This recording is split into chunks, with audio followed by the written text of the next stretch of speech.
All right. So we open up with a gunshot. wide shot of the facility. Nope. Nope, Oh. not a gunshot. We open up with a wide shot of the facility. And Kataweri Doki, Kataware Doki. Katawari Doki from the Kimi no Na wa soundtrack starts off. Oh, not from Doki Doki Literature Club. No. Not from Doki Doki Literature Club. The word Doki does Just mean checking. cute, but not too cute. What? It's not super cute. I thought Then if you have two of them, doesn't that just just that was make it more cute? Hawaii is cute. Or, Right. No, you're right. Doki mean. Oh, sorry. Doki Doki is the term for the sound of a beating heart.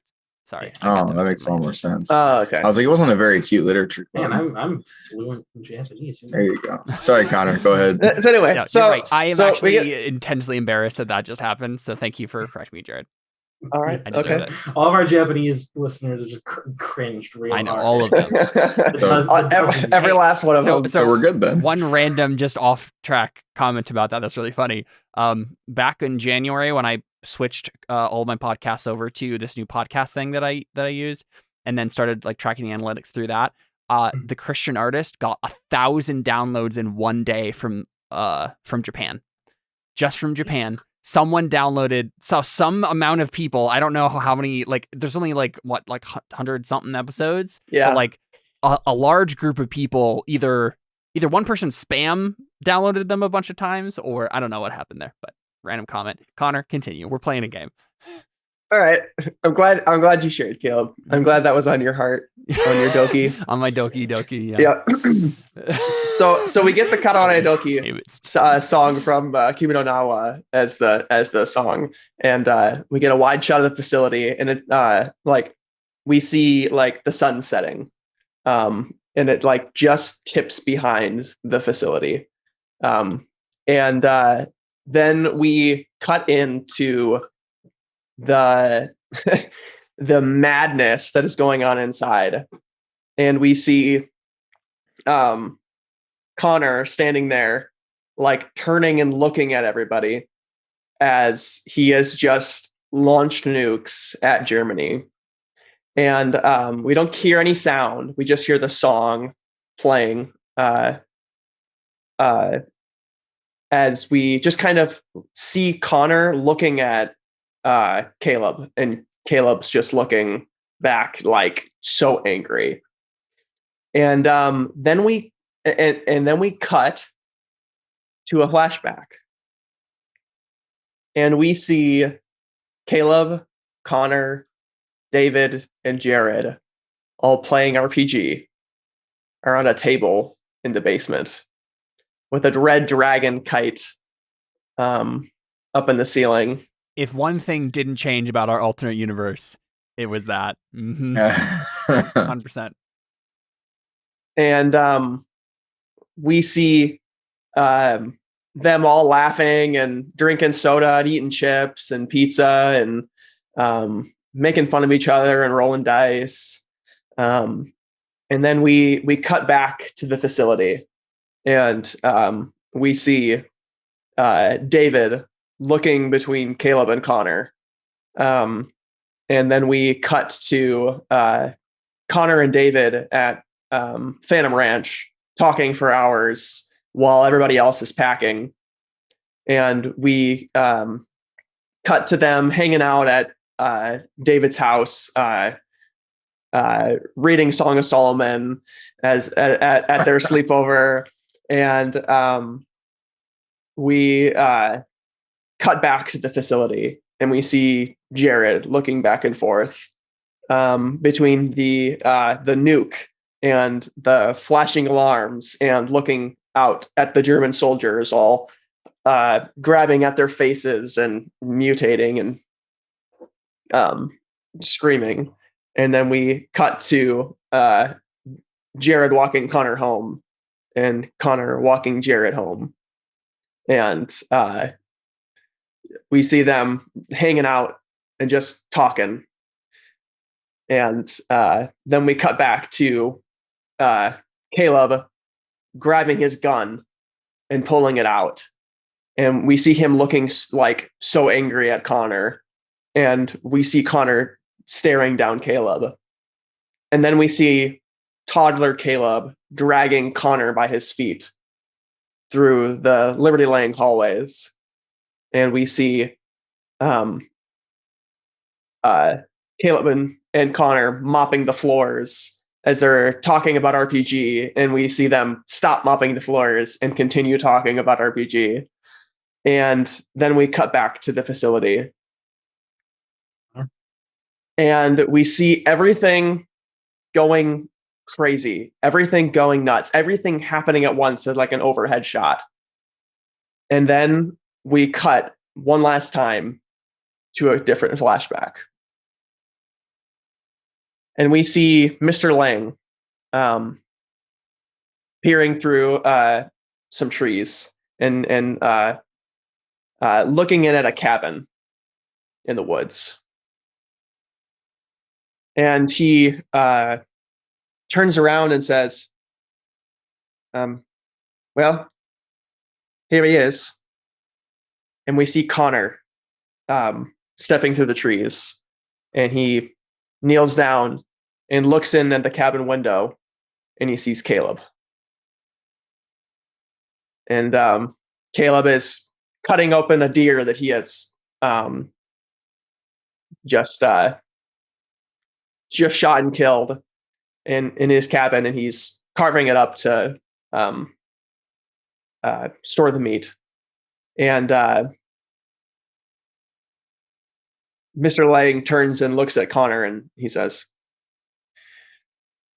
I mean, you have people that come here. I feel like, why do you always insist on coming yourself? Shouldn't you be back at the base? Shouldn't you be leading the army? And Connor says, I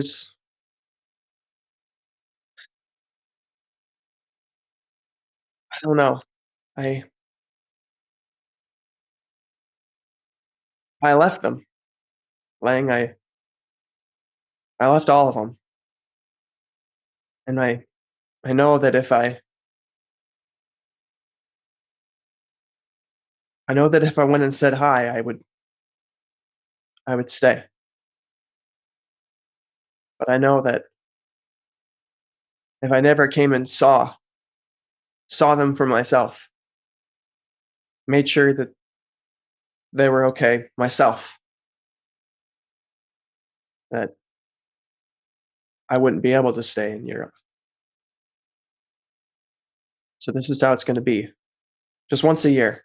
I need to see him for myself. And Mr. Lang goes, all right, well, David's up next. I know where he is. Come with me. And Mr. Lang walks back the other way in the forest, and Connor spends one long moment still staring. And we see Caleb start crying and fall to the ground, and something has happened recently that is too much for him, and he just starts crying and falling to the ground and just having a moment. And we see Connor, we see a close-up of Connor's eyes, and he starts tearing up himself, and just his heart is just breaking as he's watching it. And then he turns away and walks the other direction. And then we cut back to the finale scene. Caleb, do you shoot Connor? No. Really? No, I don't. The entire time you were going through that, I was just like, this would be the ultimate reversal for my character. I would have basically given up literally every single. I would have reversed on any character growth I had ever had throughout the entire show. This is the thing, right? With Caleb and Orphans, the American Dream, this is always the thing I would do, right? I'd be like, I want to do the crazy, dramatic, grim, dark thing. But we've done that several times in this season. And, you know, I've made it obvious that like this is something that he's fighting against and not something he wants to be. And to do this to Connor, even after he basically just committed genocide, 100%. And he is going to have to like legit stand trial for that. But in this moment right now, there's zero way for like the integrity of my character arc that I would actually shoot Connor. It would basically destroy everything. So what happened? You can't be the like, we leave on this shot and then it doesn't happen in the next episode. Come on. We are going to do that simply because. So this is what I do, right? It's literally I wanted to. I would have. I think we do see Caleb drawing his gun. No, right? I shoot at him. Like I literally okay. shoot at him, but I miss, and I think it's on purpose. At the very last second, right? I literally point, like we saw this in the last episode. I actually do it, right? I actually pull out my gun and I point it at Connor and I fire, but it pings off the back of the wall to the back of him. And it ricochets and hits the back of his head and he dies. Wow, wouldn't that be sad? The opposite. Oh, man. Yeah. It was destiny that he died. Yeah. But yeah, like, it just wouldn't. Like, I was obviously, you described it very well. I was incredibly angry with Connor in that moment. But for me to be the person that I have been becoming the entire show, I have to miss this shot, like on purpose. I have to, at the last second, move my hand and shoot the back of the wall. And I look at Connor, and I give him the look of like, I could have just killed you, and you would have deserved to die, right? But like, I can't actually be the person who does that. And then I lower the gun.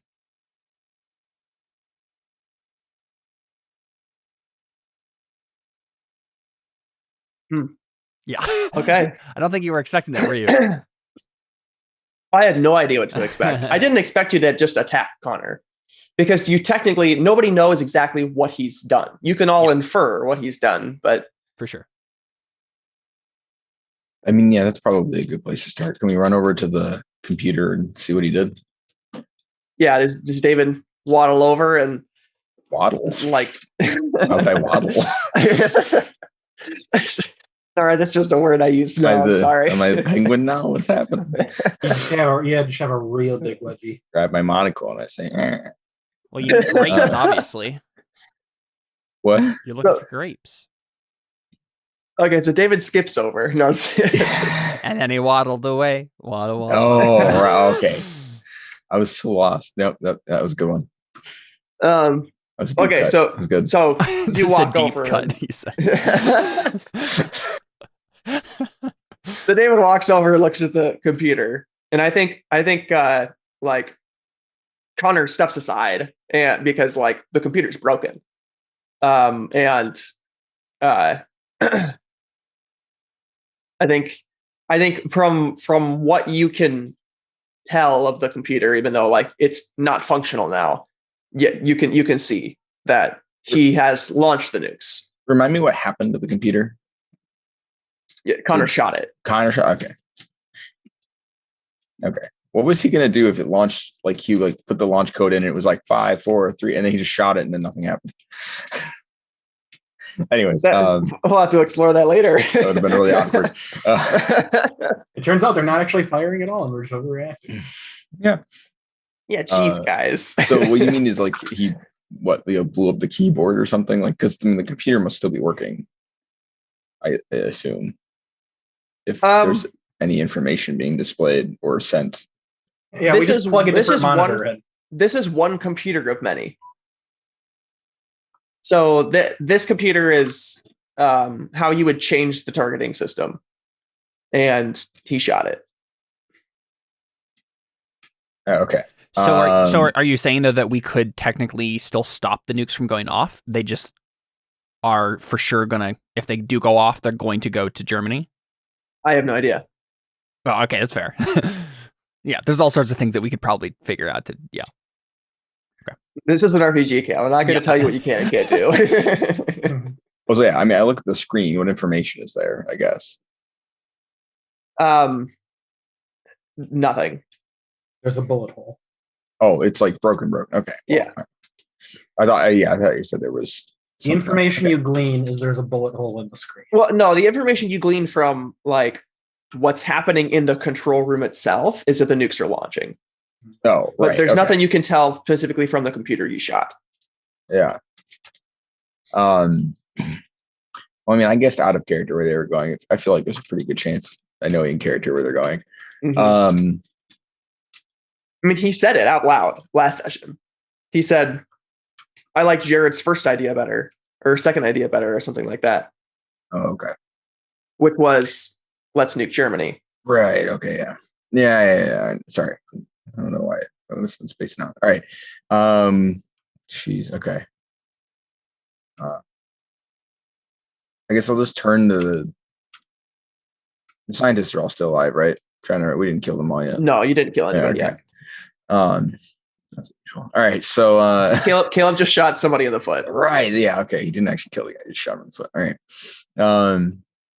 Yeah, I guess I turned to them and I'm like, we need another console that has access to these nukes. Remind me again, is Josh in the room here? Yes, Josh is in the room. Yeah, I looked at Josh and I'm like, do your magic.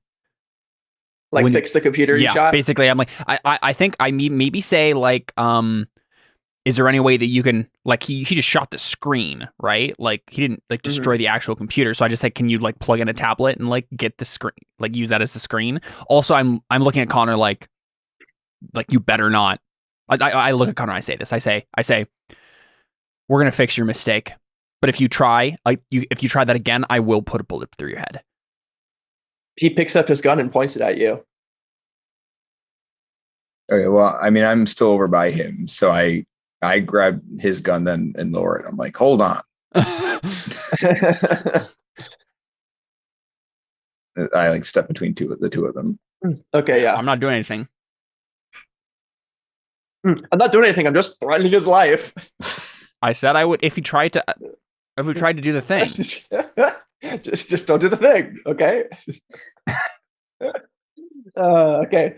So how does this pan out? Who does what? Can I just roll a report roll? To do what? To Connor, can I? So I'd say something like, David does that, and I look at Connor and I say, "Are you kidding me? Everything you worked towards, the morals that we upheld, and you're gonna throw it all away right now in this moment? I mean, you're basically already dead, but we can still fix it, and you can be part of that solution and somehow redeem yourself." Or I don't know if I've ever really known you.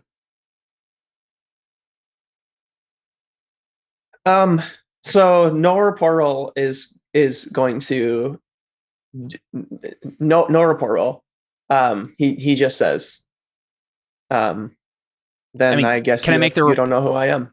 Can I make the report roll to like basically get him to not interfere with us trying to stop it? No, absolutely not. Okay. Mm-mm. Heck to the no. And we karate chop him in the neck. His mind is set. Okay. Well, and Jared's not in this room? Jared is in this room. No, he is? Yeah, I mean, yeah. I basically look at Jared and I'm like, I give you the look, Jared. Like, I'm like, give him the spiel. I think I say that. I say, give him the spiel, Jared. Okay. Holy crap. Connor, did you not learn anything on this journey we went on? And what city were we in when we got the church? What city was that? Where we had the church episode? It was Fort something. Fort Lauderdale? No. Give me 1 sec. I have Pastor K. French's character sheet here. Elk Mountain. Do you not remember anything from when we went to Elk Mountain? I thought we Thought we had our epiphany there, Connor. He says, "Did you learn nothing when Becky died? How about Adam? How about Gabby? How about when Mickey died? You guys think you're going to stop that? What, by staying here? I fought a whole war over in Germany. And it doesn't stop here. You think people are going to stop dying because you can't see it anymore? I'm doing what needs to be done so that Becky doesn't have to die in vain." Genocide never needs to be done. Unless you were given some sort of divine command from God. Oh, I didn't think special revelation like that was a thing anymore. So is that what you're telling me, Connor? You're telling me that God told you to wipe out Germany? Because that's the only acceptable answer I can hear. Well, I guess I just can't convince you then, huh? Too bad I don't have to. All right, yeah. I mean, I think we're done talking at this point because we need to like actually stop it. Because I'm sure Connor told me when he's talking long enough that it just happens, right? Like, yeah. There's one more quip I need to get in. Go ahead. I like to Connor. I'm like, do you remember the promise I made to you? You know what promise I'm talking about. Okay. Before you say that, because then you are character committing to your action here. I 100% want to compel you. The big three shall perish. Germany. Germany's not the big three. No. The civilians of Germany are certainly not the big three. Yeah. That's the issue. Right. I understand that. Like, me as a character is 100% up for slaughtering every single like soldier and person like responsible for this, but not at the expense of like nuking a civilian populace. Like if the nuke could 100% only hit German soldiers, yeah, that'd be fine. But that's not how nukes work. Okay, so that's very clear in Jared's head then. Like, this is wrong. There's no way you'd even consider. We get a flashback to the hours of debate Caleb and I have about World War II. 100%. Yep. Okay, and then David, I want to compel you with the decline of man has come. That he's okay with it. Mm-hmm.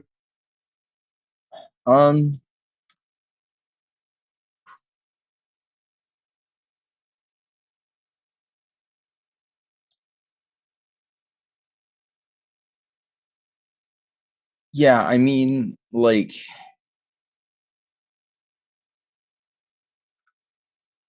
I don't know. I want to have a conversation with Connor before I decide whether or not I'll take that compel. I think. Okay. Then leave it hanging.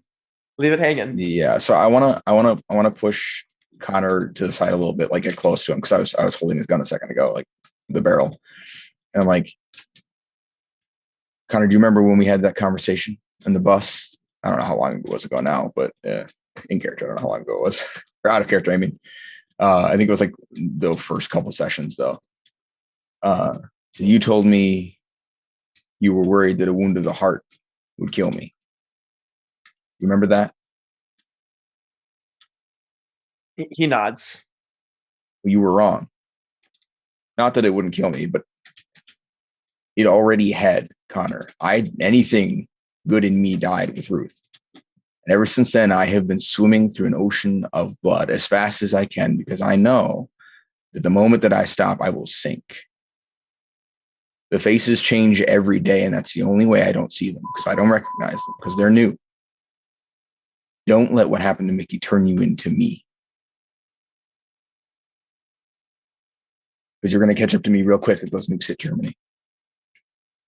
I think just sarcasm, because of course you'll surpass me real quick, but that wasn't as dramatic. That was, I think, one of the best lines of dialogue from David in any RPG ever. Oh yeah, 100%. My heart skipped a beat. That was amazing. Thanks. I've been meaning to reference that conversation the whole time, so I'm glad I got to do it here. Anyways, That's so good. Yeah. I think that Connor has a moment of breaking, and then he says, "Another me would have listened to you, David." But then he said Mickey's name again.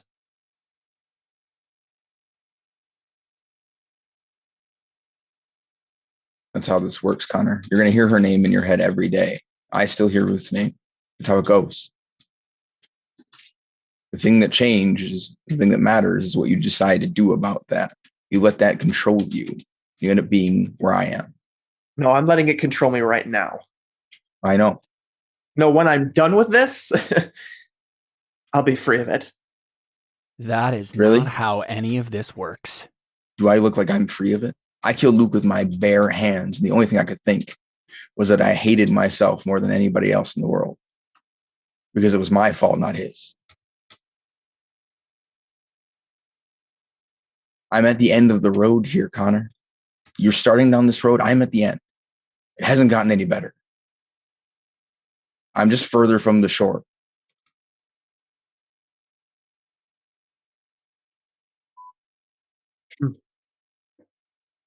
Dang.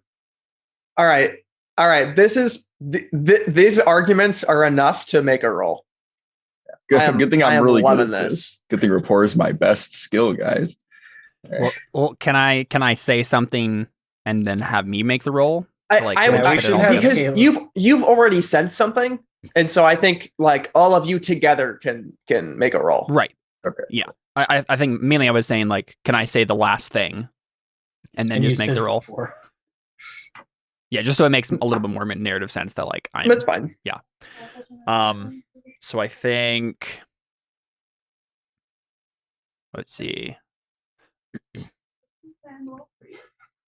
I have a negative report. I don't even help. I have one. What's the final line here, guys?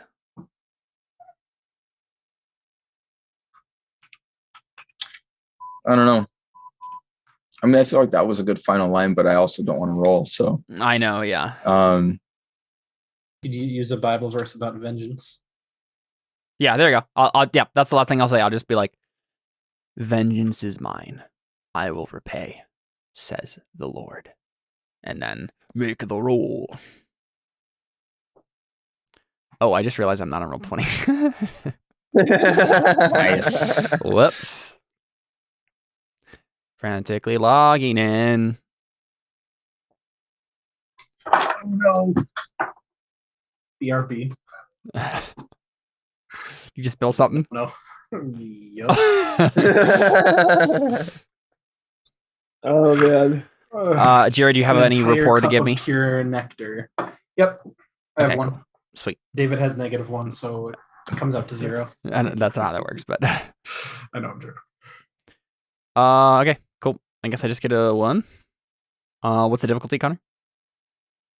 I have a +6 altogether with this. Bless you. Maybe Connor makes a will roll, or maybe it's just the difficulty is Connor's No, will, yeah. like difficulty is going to be a lot higher than Connor's will. Okay. I think difficulty is going to be 10. Yikes. Okay. Well, I mean, it's possible if I get all. Okay, so that means I need to. The lowest I can get is a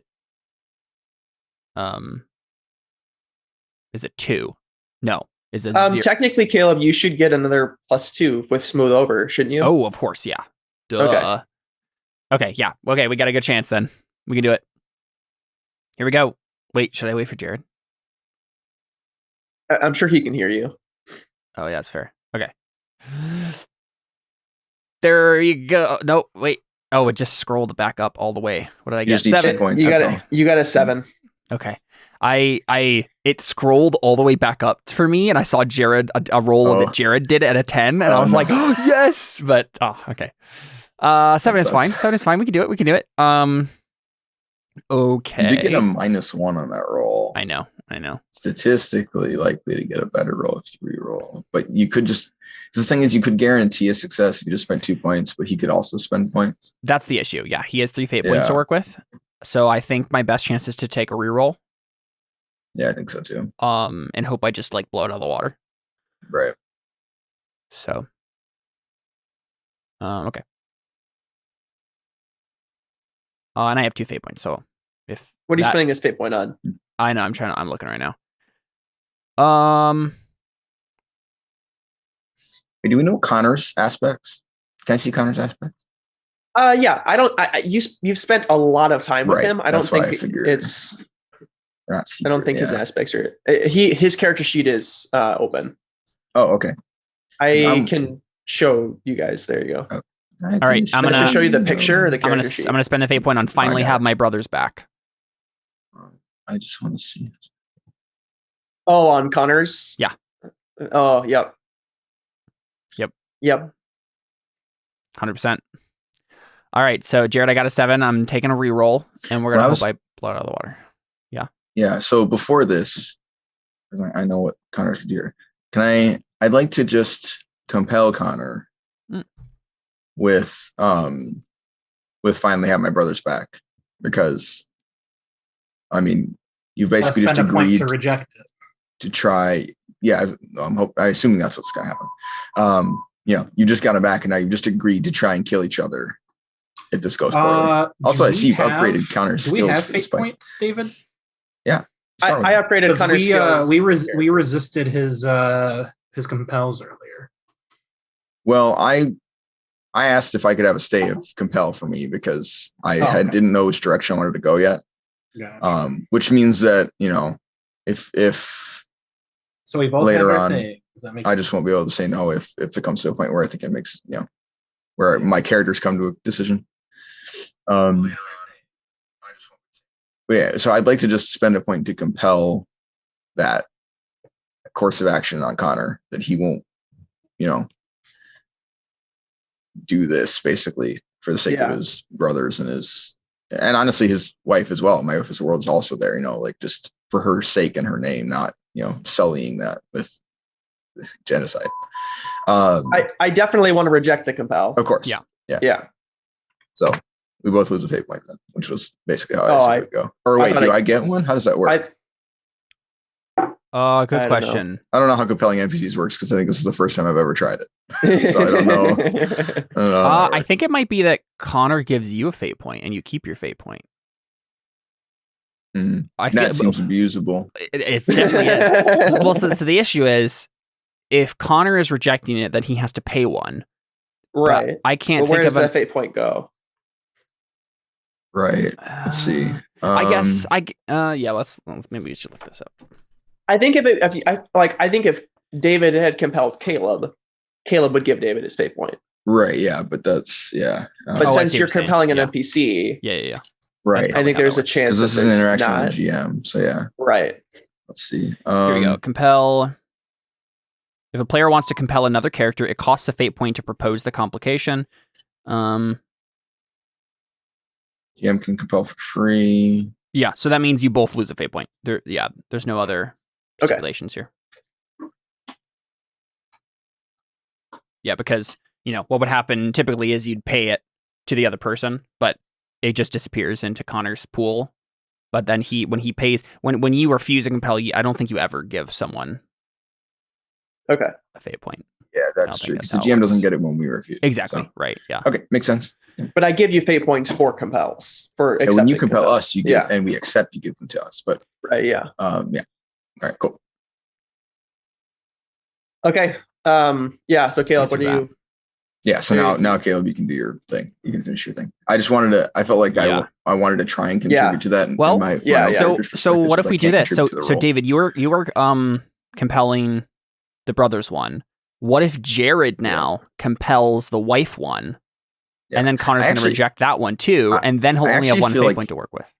I was compelling the wife one just because that was fair. The line. Oh yeah, I feel like that's fair. But yeah, it doesn't matter. I see what you're saying. Jared, would that be a strategy you would want to take here? I think because Jared actually refused to compel, though, didn't he? earlier. I don't know if he has his fate point anymore. Well, I mean, we just started a session. Oh, right. But You're right. Connor compelled him to or be did okay he? with the nuke. Or did you argue away from it entirely? I did. Jared, argue do away you from think it, it's but I don't- something? Do you think that's something feasible that your character would ever do, based on your aspects? After the journey, maybe at the very beginning, yes, but right now, no. I also feel like, I mean, the whole thing about the big three is like if he were to catch innocence in that blast, he would be just as bad. Yeah, exactly. Yeah. And so I feel like maybe it doesn't really. Yeah, because the whole point of that aspect is he only kills those three, right? Okay, the big okay. three are the ones. What if the compel is about? I thought of this, but didn't want to just derail what you were responding with. What if it was off of I will protect the innocent from the scum of this world, and if that means nuking the whole thing, I feel like that's even worse, right? Because he's Yeah, legitimately not. I would become the scum. Yeah, He's killing a lot of like I mean, like I feel like that would have been a good justification for, if there was a base and you were just bombing a base and you were going to kill all the people on the base, and then maybe that. But like again, because innocent people are being caught in the blast, I feel like it does go counter to the spirit of those, I think. Okay. Let me argue more. So if he had For an this aspect compel, that's Jared. basically like, I will stop at nothing to defeat the unrighteous or something, but he doesn't. I get that. I definitely think I'll protect the scum. I will protect the innocent from the scum of this world. I'm definitely come at it as a pragmatic point of view. But Jared, there is definitely a lot of like complicated and gray areas from your time in Germany. Yeah, where there were a lot of innocent people that turned out to be not so innocent and not like deserving of like the help they were receiving. I mean, Nazi Germany, right? Where like the citizens are also, at least a lot of them are just in on it as well. Right. So that's something like I wanted you to consider as well, is like they're the concept that they're complicit in some way. Yes. Anyways, even if they're not actively. Yeah. Right. And I think like maybe we should play that out a little bit more in conversation. So maybe we can like Caleb make this roll first and see what happens after that. But I should no, we should do that now because it's the only time it's going to be relevant. Yeah. Okay. Yeah. Okay. So so I think maybe you say your line, right? Like when I remember the promise I made to you. Mm-hmm. Right, because you're going to say that anyway. Yeah. I think Connor responds with like, Jared, we've been best friends for forever, and you were there with me in Germany. Of all people, you should understand. How many innocents do you think we met there? How many innocents are really in Germany? You told me yourself. Some of those people aren't worth saving. Think of the good we can accomplish. Think of the innocence we can protect without killing more people that died today.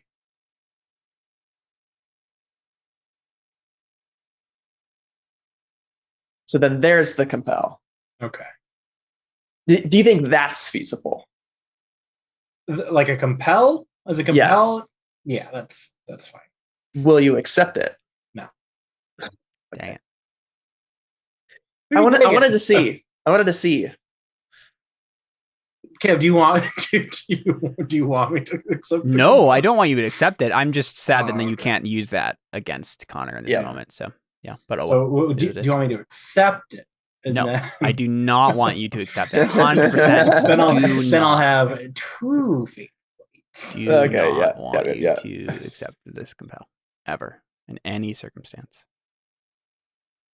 Yeah, I think if this would have happened at the beginning of this campaign, I think Jared and David both would have accepted. I even say that I'm like, back then, yes, but after all we've gone through and all we've seen, and all we've learned about ourselves and our faith, this isn't something we can do.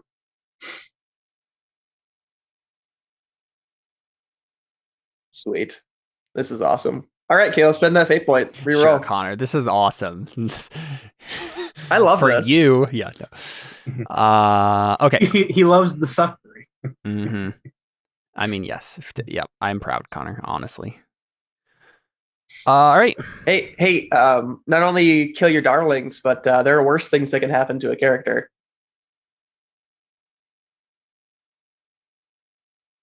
Yeah. So I still. Yeah, it's true. I still. I was like, what? The best. I was doing math in my head. I'm just okay. Yeah, I was like, I don't understand what happened. Yeah. This is my best chance is to reroll it. So okay. Oh no. You did worse. I did worse. Okay. that's unfortunate. That's really unbelievable. bad. Okay. Well, I have one more fate point. Let's go, boys. I'm gonna spend that on the weight of the world on our shoulders. Yikes. So I look the thing I say to like kind of activate this aspect in this moment. I think is I can see that Connor's not buying it, and I say, if we let this happen, their blood will be on your hands. But if right now we all work together to stop it, that weight slumps off your shoulders and comes onto all of ours. And that's a weight that together we can carry. Even if this thing still goes off. And then I make the roll. Well. Holy crap. So the difficulty is a 10, and you got a 9. I have no fate and you points just left. spent your last fate points. This is a overcome, right? Yes, it is. Yes. So you can succeed in a major cost. Yeah, of course. And of course I'm going to do that. Which maybe we should have just done that to begin with. Yeah. But whatever. Because now nobody has any fate points. No. Connor. Yeah. What? There is what? one last compel on the board right now, and it is chosen family over blood. It's one that Connor. It's one that Connor generated, but the meaning is exactly what is happening right now. So the original aspect was Connor's chosen family in Europe over his real blood here. Oh, that's true. He chose to stay in Europe. That's actually, yeah, that's right. But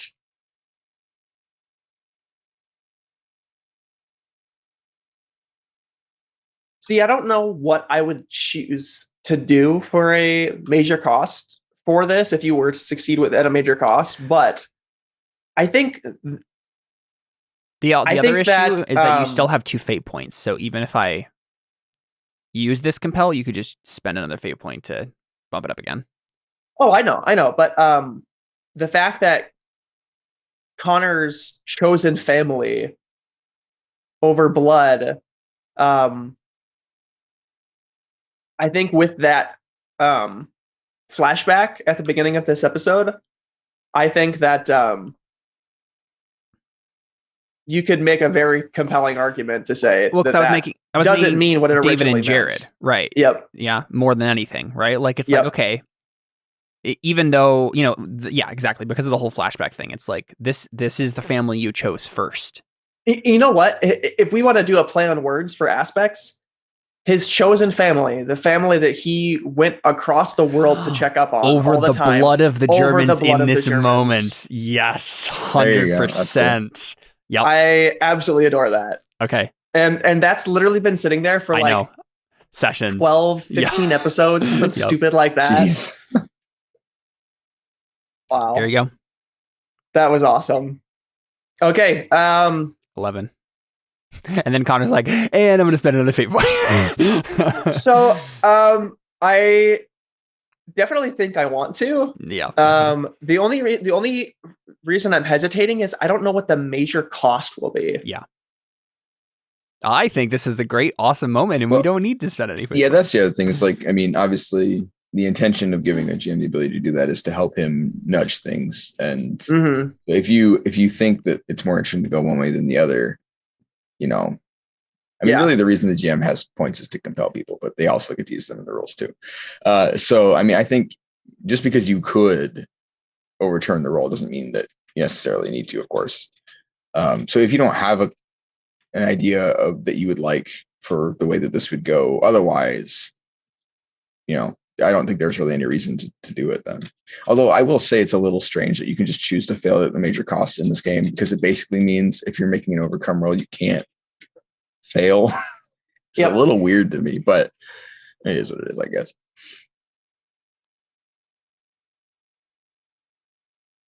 Yeah, I don't know if I don't know if the GM can veto that or not. I don't know. It's irrelevant though. I think I'll let it go. Yes. I think it was a good enough moment that it deserves it. Oh yeah. No, I think so too. I think what everybody said was so poignant. That was amazing. Okay, so yeah, I think Connor like hands you his gun, David. Yep. In a very like, he's always kept an eye on you the whole campaign. And this time he's giving you his gun. Like, okay, I trust you with this more. Nice. And I think he says that. I think he says exactly that. Like, you're to be trusted more with this right now. And then we all tackle him. Do you really? No. Okay. Yeah. I turned to Josh, who has definitely been doing stuff with this the whole time, right? No, because I know Connor in the way. Picked up his gun. Yeah. Okay. So now you have multiple things to deal with, and I want to kind of get an idea of what everybody is going to focus on. There are people still shooting out the window because the gas hasn't fully affected them yet, and if that glass breaks, that gas is going to come inside. And that's the radiation sickness modified to affect people. There is the radiation leaking from the nukes, and the nukes are going to go off. And Connor shot the control room. Yeah. So you have that problem to deal with. Mm-hmm. And then just to top everything off, there is a well, it doesn't matter. I'm just going to say a door opens in the control room. And it's not the door to the hallway where the German soldiers are. It's a door from inside the like nuclear facility room, like where the nukes are. Yeah. And a door opens, and everybody turns and looks as Matthew walks in the room. I shoot him and shuts the door behind him. And he's unarmed. He doesn't have anything in his hands, but yeah, he just walks in. And yeah, Caleb, you could totally just shoot him. I don't actually shoot him. No. Okay. David, do you totally just shoot him with Connor's gun? I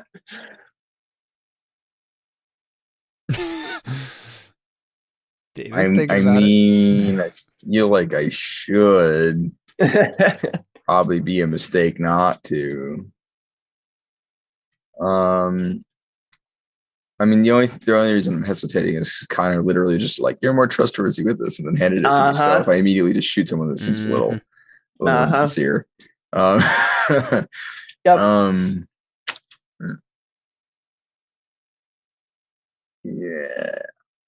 No. If nobody instantly does anything, he just says, I don't think I do anything fast enough for that. Yeah. Yeah. He says, hello. I see you've made your way to the nukes. And I see that you've started launching them. Do you still think that you're heroes? I laugh. You missed it, Matthew. We had a heartwarming moment where everyone repented for everything they've ever done. So suck it. We're not hearing any of it. If he's just going to be a butthole, I'm just going to punch him in the mouth. Yeah.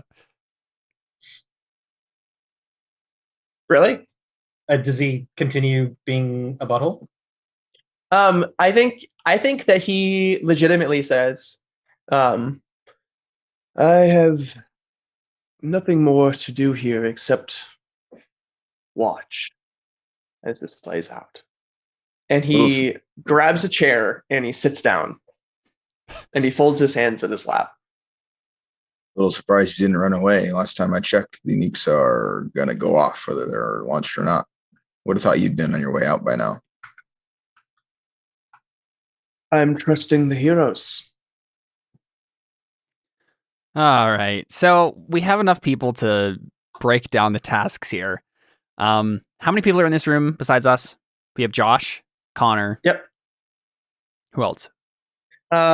Everybody that's alive. So you have you three, Josh and Connor. Mr. Lang. You have Mr. Lang. Yeah. Alyssa, Lynn, and Liz. Okay. And I believe that is it. I look to Mr. Lang and Alyssa and I'm like, time up. And then I turn to Josh and I'm like, get this back online. Okay. And I like point at one of the scientists and like, help him. Okay. We should scoot him in front of the bulletproof glass so they'll stop shooting at it. Who, Matthew? There you go. Yeah. That's so maybe I say like tie him up and then David's like and push his chair in front of the glass. Matthew smiles at that. And as you put him in front of the bulletproof glass, they don't stop shooting. That's fine. Yeah, I mean, I kind of figured they wouldn't, but that's on them at that point. I mean, I wouldn't stop shooting if that was him either. So, yeah, but you're you. Well, no, but also like if they don't vent the gas into another room, they're all going to turn into weird, crazy mutant monsters. They might, anyways. But also true. They don't know Also that. They've only got one chance. Okay, and so how are you dealing with the fact that the glass is going to break? Hey, David. Can I have your mask? Sure. I don't. Is this the same like nerve gas stuff? Like if he goes out there with a mask on, is he going to die anyways?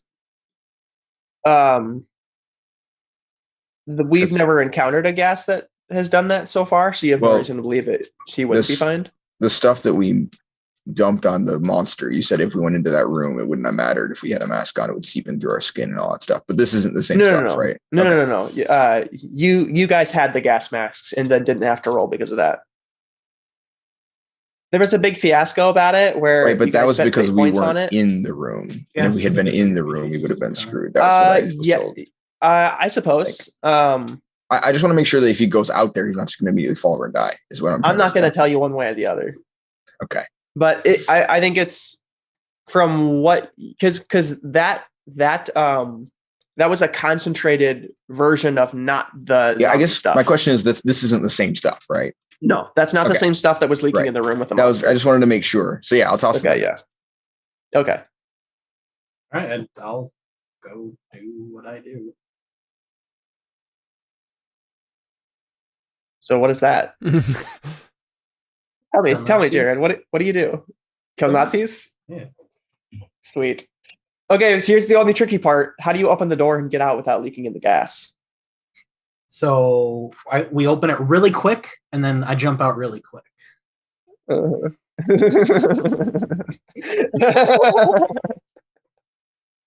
Anybody have a problem with that logic?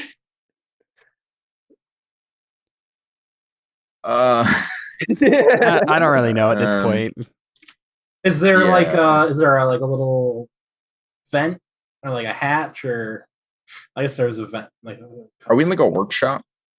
You're in a like control room overviewing the nukes. Okay. Right? So like you're like you can do everything with the nukes in this room, but there's still like glass protecting you from the room with the nukes. I assume that there are other doors leading to other rooms here, right? Like there are two doors off to the side that lead outside into the control room on like walkways, and that's how Matthew got in here.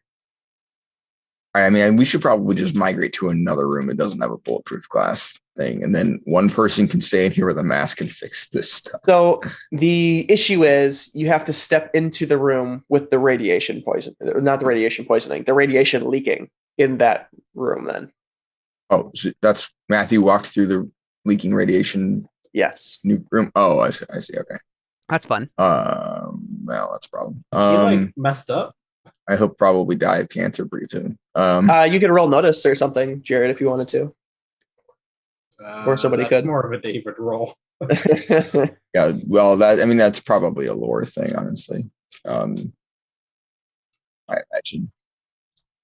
I think it'd just be a notice to see like if there's any noticeable change in his physique. Oh, I don't know that you would be a visible thing, especially not right away. So I'm basically going off of what I remember from The Expanse, where because they do a lot of research into it, and maybe they didn't do it right, but I suspect they probably did. I think cancer of all the places is probably not the one they did wrong. But one of the characters gets heavily irradiated and basically it's just next to a lot of nuclear radiation. And it's basically like he feels sick, and then there's some other stuff, but he's going to die in like 24 hours, basically, is how it works. I think it started out mostly internal. I don't really know, but I suspect he probably wouldn't look anything more than like sick or pallid. But I guess I can look for that. Better than nothing. Let's see. I don't think it matters. We shouldn't go out there anyways. So yeah, I don't know. Maybe it's not really relevant, but here, just for Eagles. There, I got a 4. Okay, I was going to say the difficulty was a 4. I just didn't say it yet, so that's fine. No, it's fine. Okay. So I legitimately had that in my head, so it's fine. Okay. I think you do notice I'll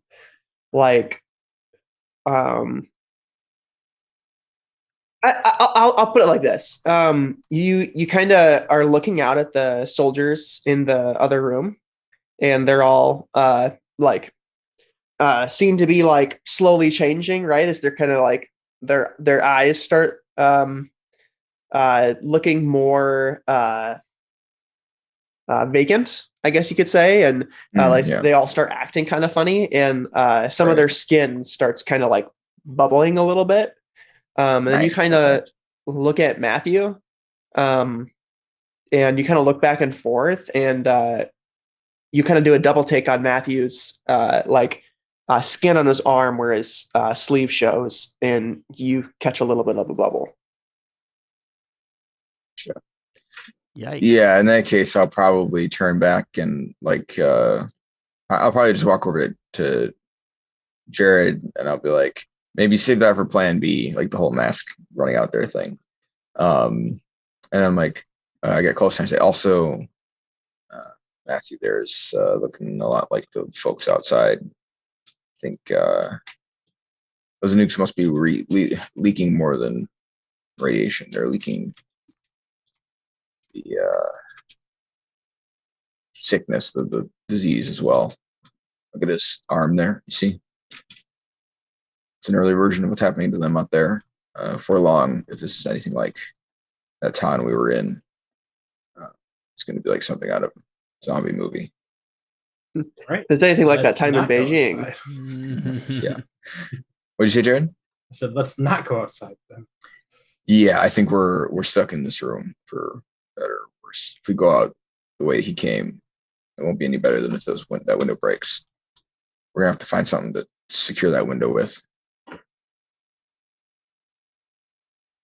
Which I don't know what that would be, but do you guys, if you guys think it'd be feasible that Jared could go out there and close the door fast enough, then that's fine. I question if that's feasible. I don't think radiation cares about how quickly you shut the door in most cases. But it's but that's gas, I guess. Yeah, this is aerosols, that's right? True. So that's some sort of chemical in the air. It just depends on how much of it, because once it disseminated into the air in the room, it would depend on how much you needed to breathe in for it to be a problem. And I don't know if that's a gamble we want to take necessarily. Seems like a pretty big gamble. But then what else is the answer? I feel like we just have to. when we're in a control room, right? Yes. All right, but we don't have any consoles. Do we have any other consoles? Like there was one in the other room we were in. There, the window, the observatory window had a console in front of it, right? Like when Matthew was standing there taunting us, he was at a computer, right? Wasn't that like in a separate side room or something? It was a different room, but this is also an observing window. I'm wondering if there's also a computer here. A computer that would do what? Just have controls for what I want to do is outside? Like either kick in a circulation for the room or better yet, just like suck all the air out of the room entirely. I don't know if that's an option. Spend a fate point and make it true. Spend a fate point to make a narrative. Oh, you don't have a fate point? Oh. No. Wow. Mm-hmm. But that's what rolling creative advantage is for. It's just not something I'm going to do. What role would that be, you think, if we were going to do a creative advantage? I don't know. I don't know if like that makes I realize this sense. Isn't a spaceship, but it is an underground base. So they have to be circulating air. I don't know how effective just closing that off would be necessarily. I don't know how long it would take for the oxygen to become just carbon dioxide and they would choke to death. I mean, the room's already filled with a lot of other gas anyway. So the room that they're in is just a hallway though, that's connected to like all the other hallways. Oh, I see. So like that's where you came from. Yeah, that would be a problem. So it's not just a room. That's true. Yeah, you're right. Okay, that's why I was confused as to what you were referring to. I was still imagining that we were looking into another room for some reason. I don't know why. Oh no. Well, you are. You are, and the bulletproof glass behind you is to the hallway where they're right. Where the that's what I mean. No, I was basically imagining the same setup that Matthew had previously, which was wrong. So, so that's I was misunderstanding. I apologize for derailing there. Sorry for my fate point joke. No, it's fine. I didn't actually even realize it was a joke right away. So somebody said something. We could okay, hold on. We're in a lab with people who work with nukes. They have to have insulated suits in here. There's no way they don't. Somewhere, right? Yeah. I mean, because people have to go out and work on the nukes, and they have to have stuff like that for emergencies. Yep. Or even just normal work that is heavily radiated. So let's look for those. So I think you ask one of the scientists, and they point to the control room that's like also in the building that you can see. That's not a control room. They point to like a walled off box that you can see in the nuke room. The nuke hangar. Nuke hangar that you can get to via the walkway that Matthew came from. That is exposed to nukes, right? Yes. Nuclear radiation. Why would they keep their nuclear protection? That's like keeping your spacesuits outside in space. Yeah. So you say that, and you're like, "This is dumb. Why do you have them over there?" Yeah. And they're like, "Because we can just get to them from the hallway that way. The people that go inside aren't coming in the control room. There are two different sets of workers that one goes here and one goes there." Okay, great. Well, who wants? We're not the ones that go in there. Yeah. Oh, you mean the hallway? Like, so there's another room. Yes. Off to the side. Yeah. So if you go through the hallway, you could get to that room. I was misunderstanding. Okay, again. Okay. It's hard to explain without like a map. I get you. Yeah. Well, okay, that's a problem. Well, I don't know. I hope you all can hold your breath. Yeah, I mean, honestly, do you open the door and send Jared out? Sure. Yeah, that seems like our best. At this point, I think, I mean, we have more than one gas mask, right? Don't we have two? Yeah. So I think Caleb had one too. Yep. I should have one, yeah. I'll just put the other one on. We'll go out together. We'll just solve this problem while the useful people fix the nukes, and then there you go. Okay. Yeah. Sorry, Jared, to take an hour to get back to the thing you were going to do right away. Yeah. I'm used to it. So the other issue then is you are facing off against the most German soldiers you guys have ever faced. Well, but at this point, most of them are like mostly zombies, right? Right. Like dead. Yeah. Right. Yeah, we good. Especially the ones closest to the door are the least, alive, because that's where I threw the thing, right? Yes. So, I mean, the ones with guns won't really be able to shoot at us because of all the ones that don't have guns in the way, right? So we'll be fine. All right. I don't know. We'll see. Okay, so you open up the door, and I assume you have like Mr. Lang close the door right behind you, basically. Yeah, like hold your breath. Yep. And he's like, "Good luck, you guys. Don't die." That's the plan. And he hits the button, and you run out, and he hits the button again. So My we could zombies. do Good game, an guys. extraordinarily long combat, and instead we're gonna not do that. Yeah, good plan. So, but I don't know exactly how this should work. But I do know one thing. The song "Another One Bites the Dust," but the epic trailer "Hidden Citizens" version is Nice, 100% playing as you guys walk outside here. Yes. So, Nice. there's something I've been toying with for Bonds where I wanted to do like a bloody versus in Fate type thing. Obviously, my Bonds isn't Fate, but it's similar. And so we could just do, we make attacks, they make a defense, they make an attack, we make defense, and then we just declare a winner based on the most damage. And then we can do the compromise thing from there, as it were. Sure, if you'd rather, because the problem is, like, one of my big issues with just using an overcome roll in this system is it doesn't give you any of your bonuses if you're good at something. Right. So like all of my stuff's for attack, but you don't benefit from that in overcome, even though it's literally a combat. But at least if we do an attack, defend, or attack, defend, then I like that. Then everybody benefits from whatever they're good at least on the one. I mean, I won't get everything. I actually need successive attacks, but it doesn't matter. It's closer to what I want. Okay, yeah. And then, it'll at least still be a little more representative of the outcome. If that works for you, I don't know. Yeah, the roll is going to be ridiculously strong against you guys. Right. Well, so it also depends on how you do this. Like if you have multiple groups, because generally you're not meant to clump 100 people into a group, right? You're meant to clump them into smaller groups for that reason. I guess it's up to you whether or not you care about that. But so I'll kind of narrate what's happening, and I think we might cut back to what's going on inside even before we make rolls or whatever. So you can kind of think about what would be a good way to work this out. I wasn't expecting you guys to do this, so but okay, so we're also in a hallway, right? Which will greatly constrict the amount of them that actually even have access to us at all. It'll actually pretty significantly, even if a big hallway, just because of the height of a person, Yeah. So I think you run out there, and I think Jared right away has to start cutting them down for you guys even to definitely get through, out into the hallway and close the door. So then, David, do you have any automatic weapons? I have a really fast trigger finger. No, I don't.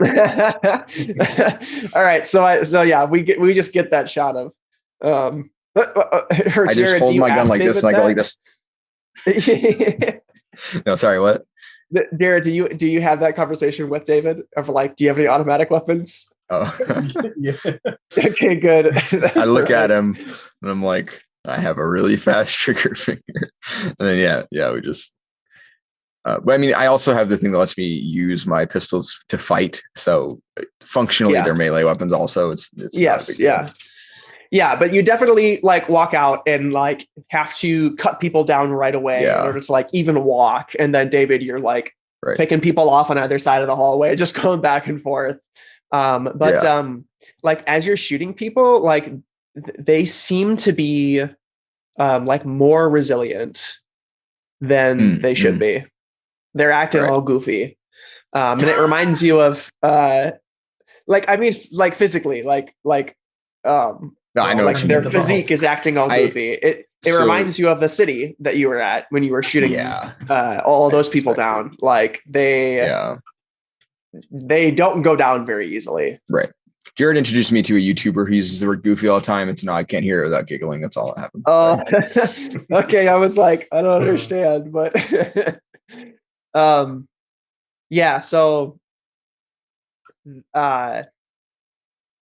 like Jared, you cut off someone's arm and kick him to the ground, and then that person's other arm grabs you at the ankle, and you're like, what the crap? So it's definitely like you got to demolish these. I go for kill shots. Yeah. And there are so many of them in this hallway. And they all like basically are like surrounding you. And some of them are still shooting their guns at you. Even though they're not quite like they're being affected, but it's like not enough for them to be like insane yet. So some of them are still just shooting at you. But you do draw the attention from the gunmen on the window away from the rest of them.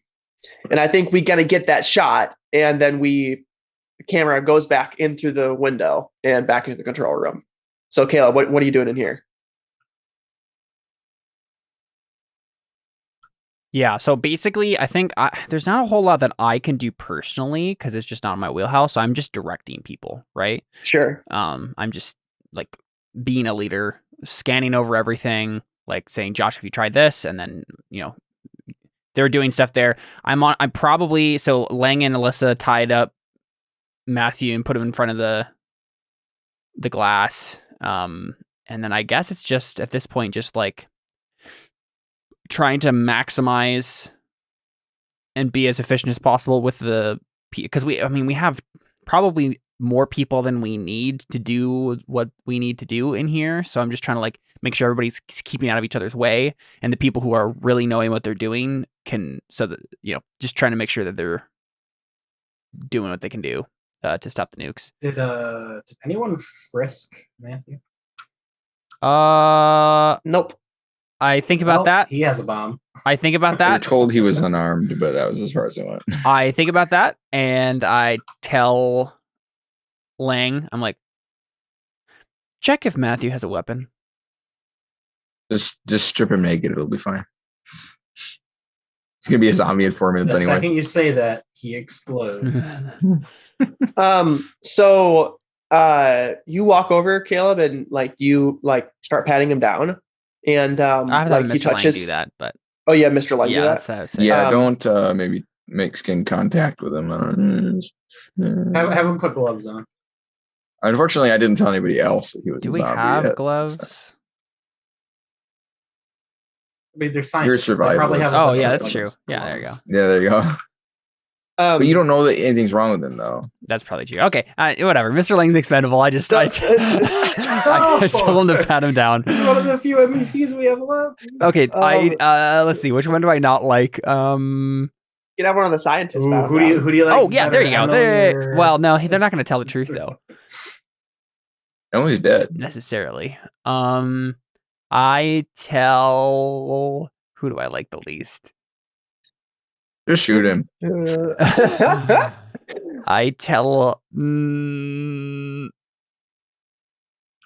Alyssa, don't hate me. I tell Alyssa to do it. It's not your fault, Alyssa. Connor just made you a butthead. She survived being eaten by a giant belly monster, and now she's just going to get contract. Yep. Alyssa, if you're listening to this, just know Ari Cancer. is my favorite character. I already sent them that in the Terralius chat. Yeah? So yeah. So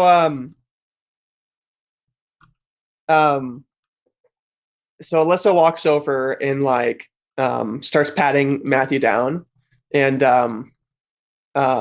Matthew just says, "Oh, finally, you're thinking things through." We've got a lot on our minds Alyssa, right now. I do a chair. What's he gonna do? and Alyssa like touches like his chest and is like audibly gasps, and like pulls off his shirt, and there is on time for him, man. there is a dead man's trigger on his chest, and Alyssa at first says it's a bomb, And then Josh wanders over and he says, no, that's not a bomb. But it is a dead man's trigger. And looks at you, Caleb, and he says, it's connected to the nukes. Oh, Strap him to the nuke.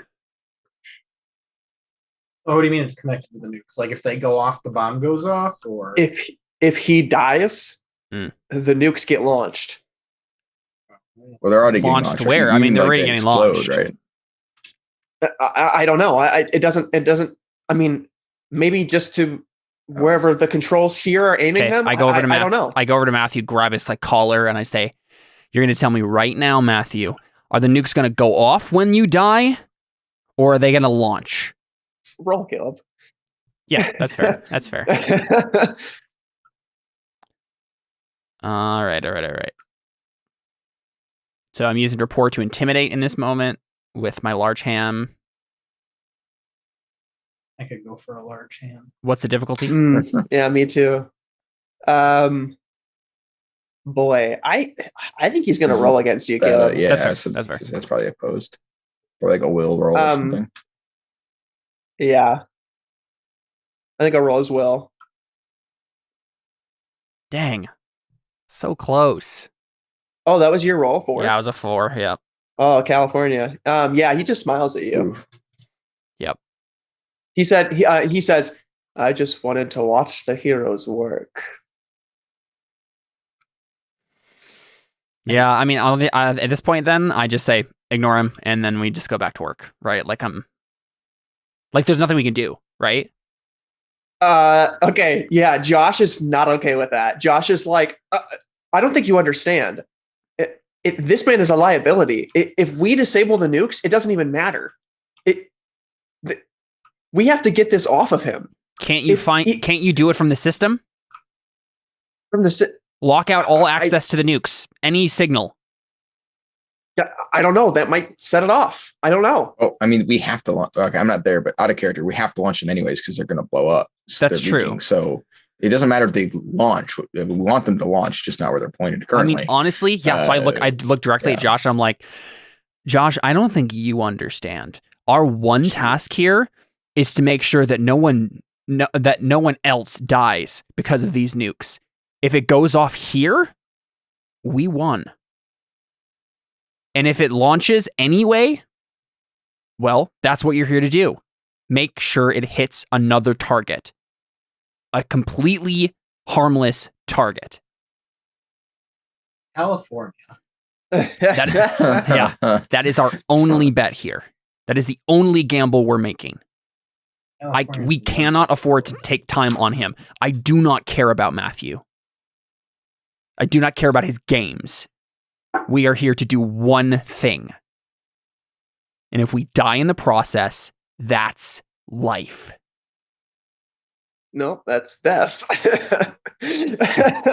Josh says that. He's like, nope, that's death. And he says, there's a way that this can still work. But I don't know. I think that we need to disable them both at the same time.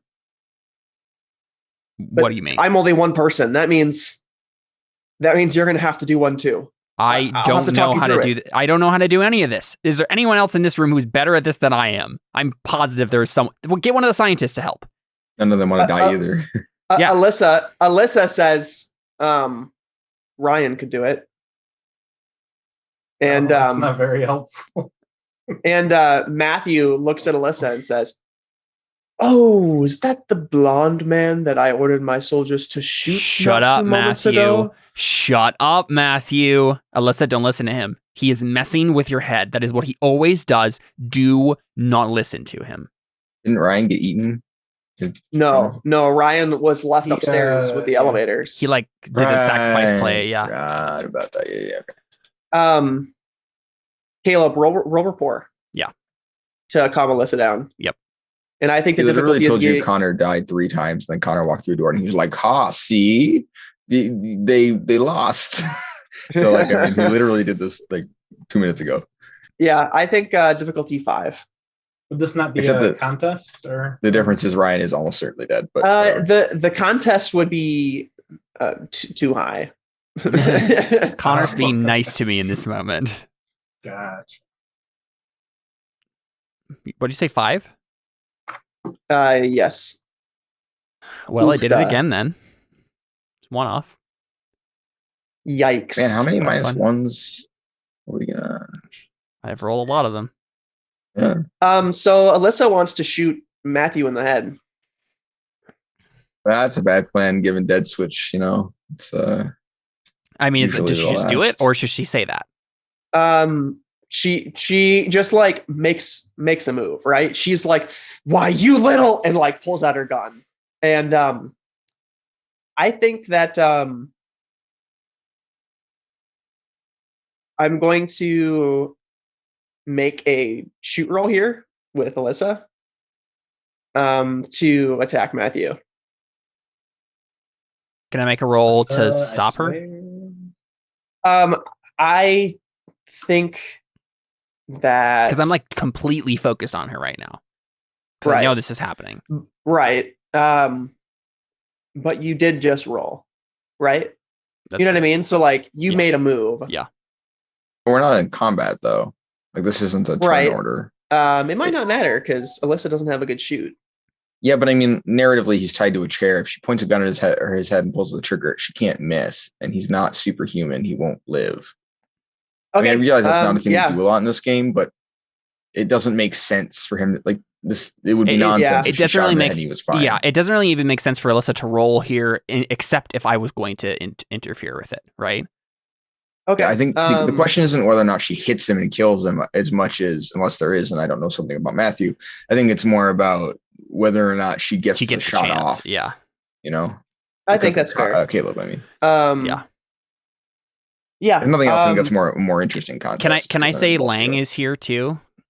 Oh, Lang is here. Yeah. Can I have him help me with this? Was yeah, he? I think I that's mean, fine. yeah. But I don't know. Because I am not very good at fight. Yeah. So can I get his +1? Can Lynn help me too? No. I think it's just going to be you, Caleb, and I think let me think this through. Yeah, I mean, I get the impression this is literally like because you're within reach of her, you can Yeah, stop that's her. fair, I don't that's fair. imagine. Yeah. Plus, I don't imagine she has a good shoot roll. So in order for this to be an actual, I think it's just a flat difficulty, though. well, I mean, I guess it's up to you ultimately. I do feel it's sort of reliant on her ability to do it, but ultimately it's down to you, I suppose. So like if she's slow, then it'll be easier, right? Yeah. That's all I mean. But it might even be more. This is almost more in athletics, I think, than a shoot, right? Because again, it's not about her quality of a shot; it's about how fast she's moving. Yeah, I'm down with opposed athletics. So I don't know. That's my own. I think just a difficulty 2, Caleb. Okay, can I use athletics then? I think it makes more sense for you to use fight. Okay, then I'm going to use shoot instead, and I'm going to shoot her hand. I have a better roll with that. Wait, do you have a handgun? Yeah, I have a revolver. Okay. I thought you only had a rifle. No, I have a revolver. Yeah, I didn't point a rifle at Connor's head. That's kind of rude. I mean, it's that or we all die, right? I mean, I have a better roll with it. Holy crap. I'm probably going to fail if I have to use fight. Right. Yeah. Caleb, at what cost? What do you mean at what cost? I don't think Yes, he cares about Alyssa's character. I care about, like, listen, this is a big deal what she's doing right now. Hear that, Alyssa? All right. Caleb would just shoot you. Man, that's rough. Straight up. Yeah, I don't know. She did her hand, offended on her behalf. Brutal. She could bleed to death. You know, that's not enough. That's not brutal enough. out here. 2, you said, Connor?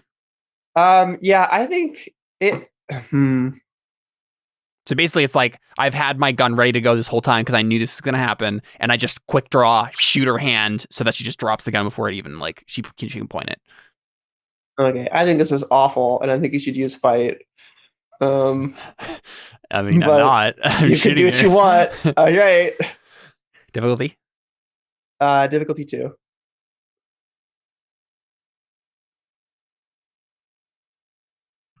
All right, here we go.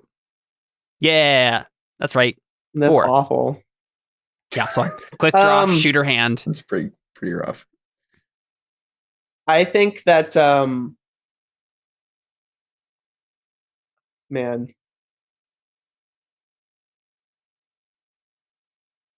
I mean, Matthew probably just giggles.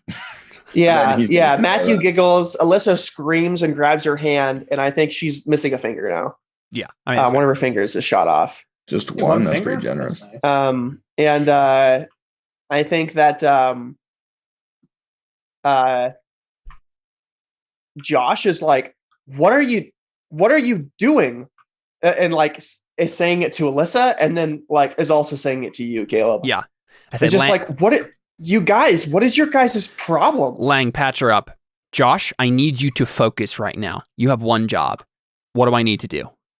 And I think Connor, Caleb, gets right in your face and he says, "Did you just shoot one of my men? Did you just commit genocide?" I'm like, shut up. Holy crap. Seriously, like I have zero time for any of this right now. So I'm just like, guys, there is literally a nuclear. How many of them are there? 4?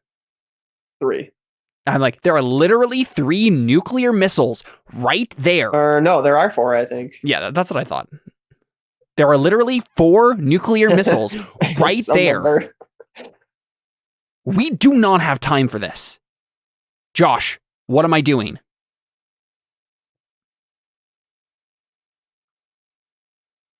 Man.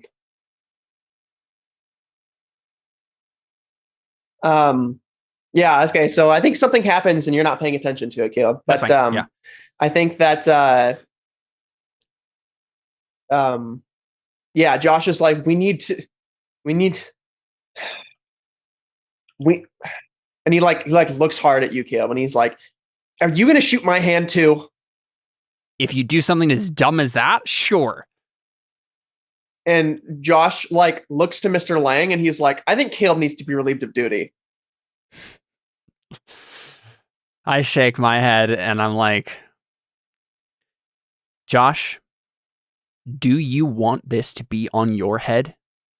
No, do you want this to be on your head? And he like looks around and points and he's like, "You need to pay attention to more than just these nukes right now. You need to pay attention to what's in this room."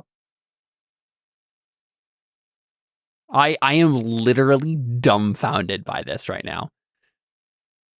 I'm like, okay. He explains what he means. Like, yeah. Like, how we fix the nukes is in this room. And if you keep shooting stuff in the room, it's not going to get done right. I shot exactly one thing in the room, and it was the person's hand who was about to kill literally everyone. What do I do, Josh? I'm like pointing at the dead man switch. Yeah. It's like, I will not ask again. Jeez Louise. All right, we're cutting outside. Oh my gosh. That's fine. Yep. This is like hard to manage. Like all of these characters and what they would do. Yeah. I'm like, jeez Louise. Okay. Yeah, playing another person's character is always difficult. You're always like, I think this is what they do. Yeah. California. So should we do this in phases then? I mean, it's just up to how long you want it to take, I think. Given that it's already 7:20 right now, I would just say let's do the bloody verses. Yeah, and you can have one roll versus one roll. You can have it take as long as you want narratively, like that's fine. But like, I feel like we don't need to do multiple exchanges here. Also, in regards to difficulty, I feel like what we should do here is we should determine how many people actually have the ability to attack us at one time, because it's significantly fewer than are in the room. And then use those for the roll. Like it wouldn't go down any because they would, if we kill someone else will fill in. But there's only so much access to us. Like, I mean, I don't know how wide the hallway is, but even if it's, 8 people across, which would be a huge hallway, or a big hallway, it's still only so many people that can attack 2 people at once. So I feel like it's not going to be like if there's 100 people in the hallway, they can't attack us all at once, right? It's not going to be plus 100 to their roll because that's unfeasible on their account. Yeah. No, I wasn't planning on it being like that. Right. No, I'm just saying. Does that seem like, reasonable? Like, just we figure out how many people could assail us simultaneously, and that's the consistent number they use as they fill in. I feel like that makes sense. Let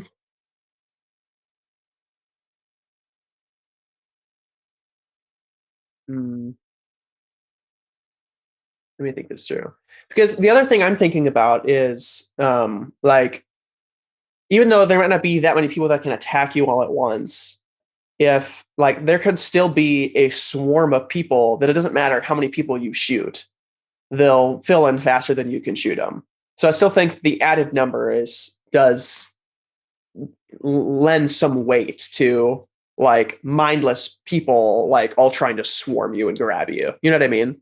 Right. I mean, I'm sure they also have a flat like melee bonus, right? And I imagine that they're not just the number of people that can attack. But yeah, I mean, that's true. Like the weight of a crowd does matter. It's just that it matters a lot less in a situation like this than it would where they could use an arm. It's like the Battle of Thermopylae, right? We only need 300 people to fight hundreds of thousands because of the situation we're in. Specifically because it's in a hallway too. But although that doesn't quite there are people on both sides of you. I was gonna say, it wouldn't be quite the same, because we wouldn't have a free side. That's true. That probably just means that a lot more people would have access to attacking us is all. Enough that it probably won't matter too much. Now to think about it. So anyways, let's just see whatever it was you had in mind. We'll see how it goes.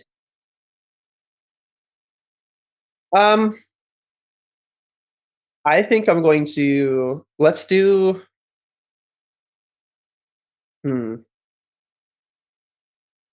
I think I want to do, because you guys don't want us to join forces with your role, right? Or no, that probably wouldn't be. Or do we want to add the result of your rolls to make it feel like it's just one roll?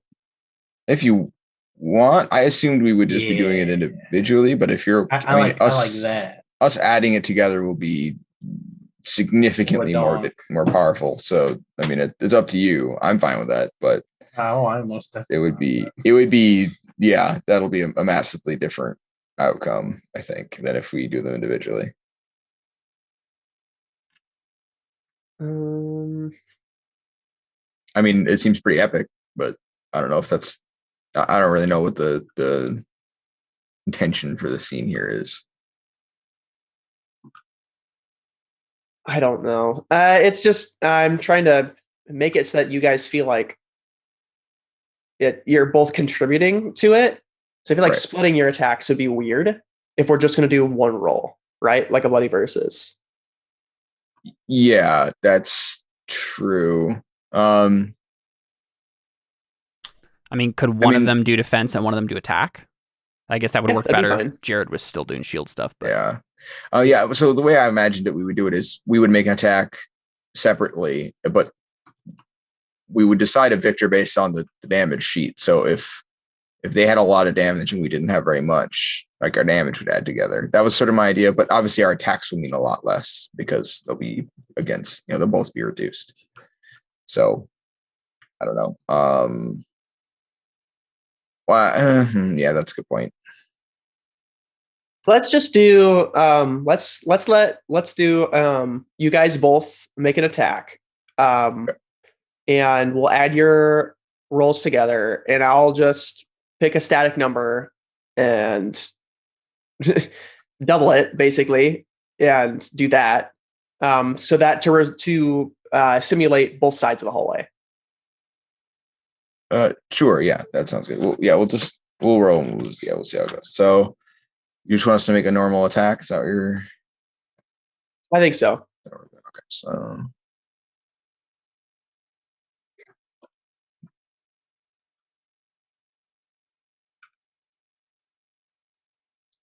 So Army at the Edge of My Blade is still a no-go, right? What? The one that gets rid of the group bonuses? Yeah, no, that's definitely not existent. Yeah. That doesn't happen. Now, are you okay with me using? I have abilities here that require like for me to have attacked somebody a couple times and that they've attacked me. Is it okay if I use those since we're simulating an entire combat here? Yeah, I think that's fine. Okay. Flame sauce. So assuming we were in an extended scrap here, this would be my roll. So, oh wow, I rolled a -4. Oh wow, Oh, David. Literally the worst I could have possibly rolled. I had a +11 and I got a 7 and I was like, wait. Oh, that's funny. Yeah, I got a 0. Also not very good. But not so, that's not nearly as bad. I'm gonna roll girl. for both sides of the hallway to simulate it, so that if we want to attribute damage to one side rather than both of you. How about we're both fighting one side and one side is both fighting us? Would that be a thing? One side focus. Yeah, because I think that would make things so like we're back to back, basically, is what you're saying? Yeah. Yeah, that makes sense. I'm fine with that. But we're just gonna do one roll to see the result. Whoever wins. Right. No, but one side, one roll for each side, attack and defense. So this is then their defense for Jared, and then this is their defense for David. Okay, and then this is their attack against Jared, and attack against David, and then you guys can both roll defense as well. Yeah.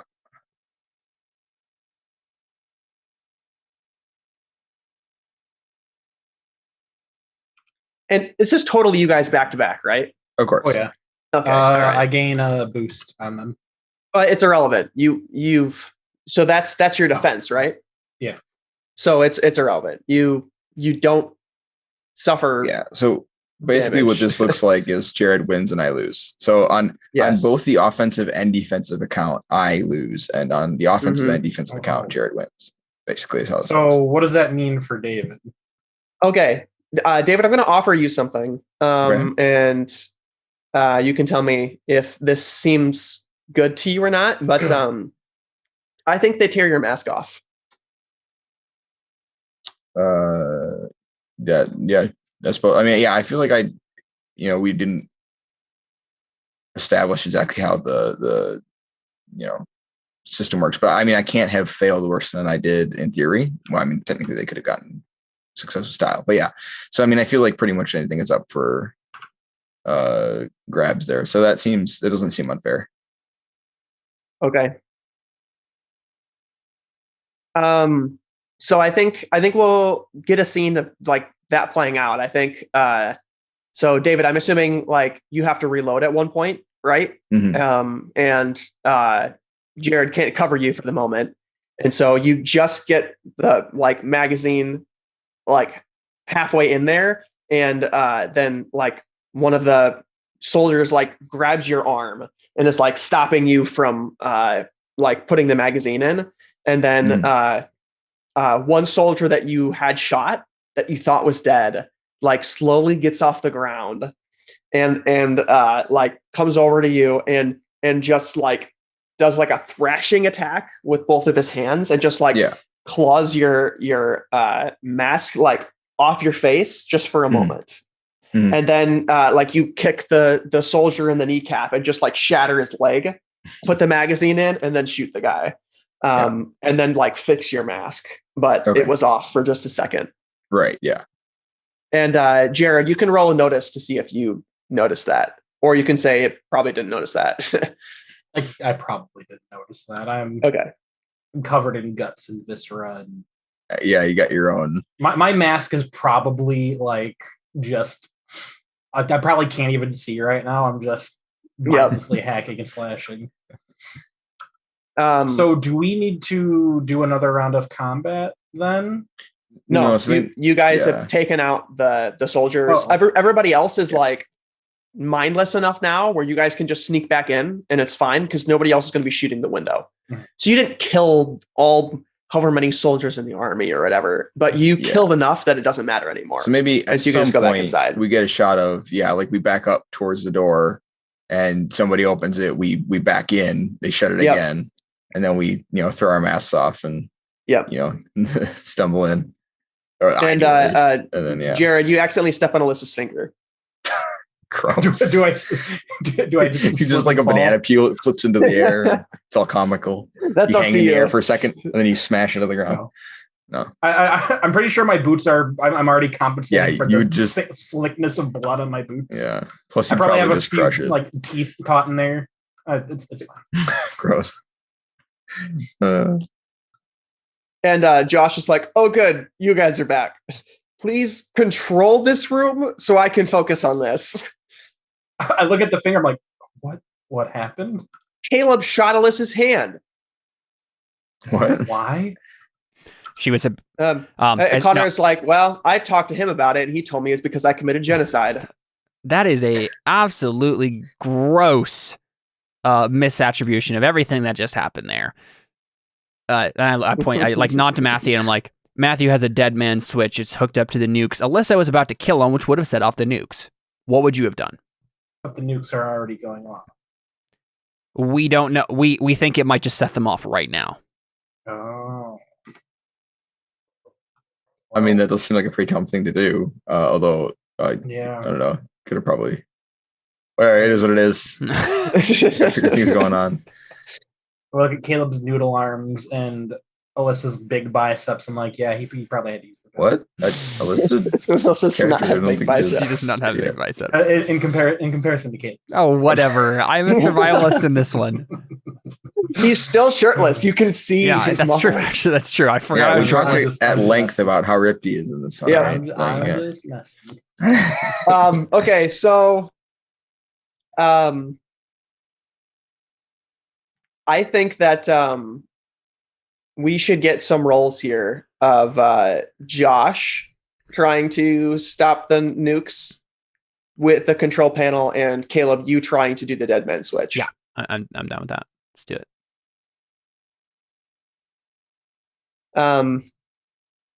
Maybe start actually, with Josh. I think maybe it's the other way around. I feel like the dead man switch is like more tricky, right? Probably true. What do you actually think? Yeah, I would say maybe what it is Josh is like Josh has like set up something on the computer, and he's like, okay, you got to do this, and that, and I'm gonna like figure out this now. Yeah, that makes sense to me. Cool. Okay. I mean, really, can this just be Josh makes the role and I help him with my lore? No, this is definitely gonna be two separate roles. 100%. Okay. We're gonna die, guys. Sorry. Caleb, I think the difficulty for you is a 3 since Josh set it up for you. Oh, yay. Okay, I can do that. Well, and I think difficulty for Josh 0.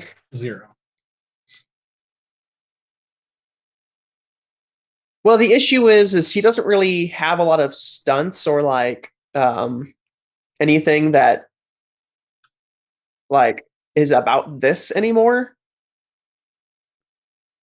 Oh, that's true. Right? He's doing craft stuff. He's doing craft stuff, and he has Trash Tells Tales. But that's bonus to lore when discerning the history of a device or piece of technology. So that's not necessarily helpful here. So he doesn't have a great role. So it's not like he's a god in crafts. He's not really that good. So this might be tricky. Let me think of. Although, I don't know. I'll say difficulty is 3 for him as well. I think he set it up for you, and difficulty for him is 3. Just because if he loses, it just won't be fun. Yeah. If like his role is ridiculously hard or whatever. And he has 3 points, right? I mean, it is also very possible that we just don't succeed. Mm-hmm. All right. Okay, this is Josh's role, difficulty 4, right? Or difficulty 3, I said, right? Yep. Mm-hmm. And so mine, we got a 2. I got a 0. Oh, yeah, you not good. Fun. All right. Well, I guess the nukes explode and we all die. Yeah. Well, I mean, I assume we're gonna choose to overcome with the major cost or whatever. I mean, neither of us so have I any have points. no idea what the major costs for any of these would be. So what I will offer happen, you something. Well, so real quick before we get to that, you can do that certainly. But so my thought is here, like intent wise, our intent is to make sure the nukes do not kill civilians. So I mean, honestly, if they go off here, it's also bad because there's like towns around and stuff. So I mean, the intent would be what, like? I think the intent is to shut down the nukes. It's just to disable them. That's a too risky intent. My intent would have been like any result that doesn't mean civilians die from these nukes. Like literally any result besides that is fine with me, right? No, even if it's us, but obviously that would kill civilians too, so it's not on the table really. So, I'm gonna say that.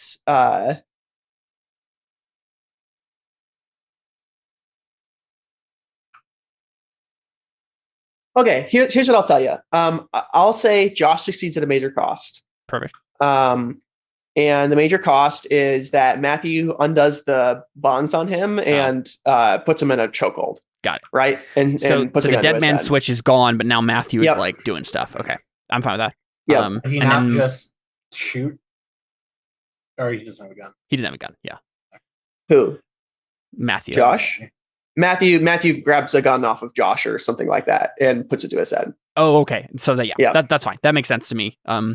As a cost there for Josh. What about me then? For you, Caleb, I don't want you to be able to succeed at a major cost because I feel like it'd be weird, but I will offer you something. Okay. I mean, this is like the devil's bargain sort of thing. Like you could still succeed, but this isn't really, that's not a major cost though. I'm just going to offer you a different solution, a different possible solution instead. So this isn't you succeeded at a major cost.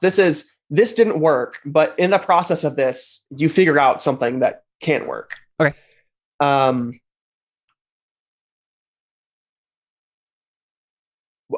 So you are trying to figure stuff out, right? And like no matter what you press, you just find like it basically just keeps saying like manual release locked.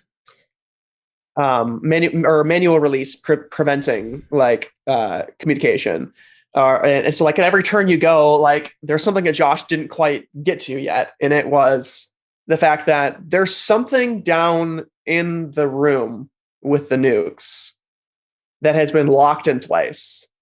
Got it. Yep. And the only way to absolutely 100%. I know what you're saying. Shut them down. Yep.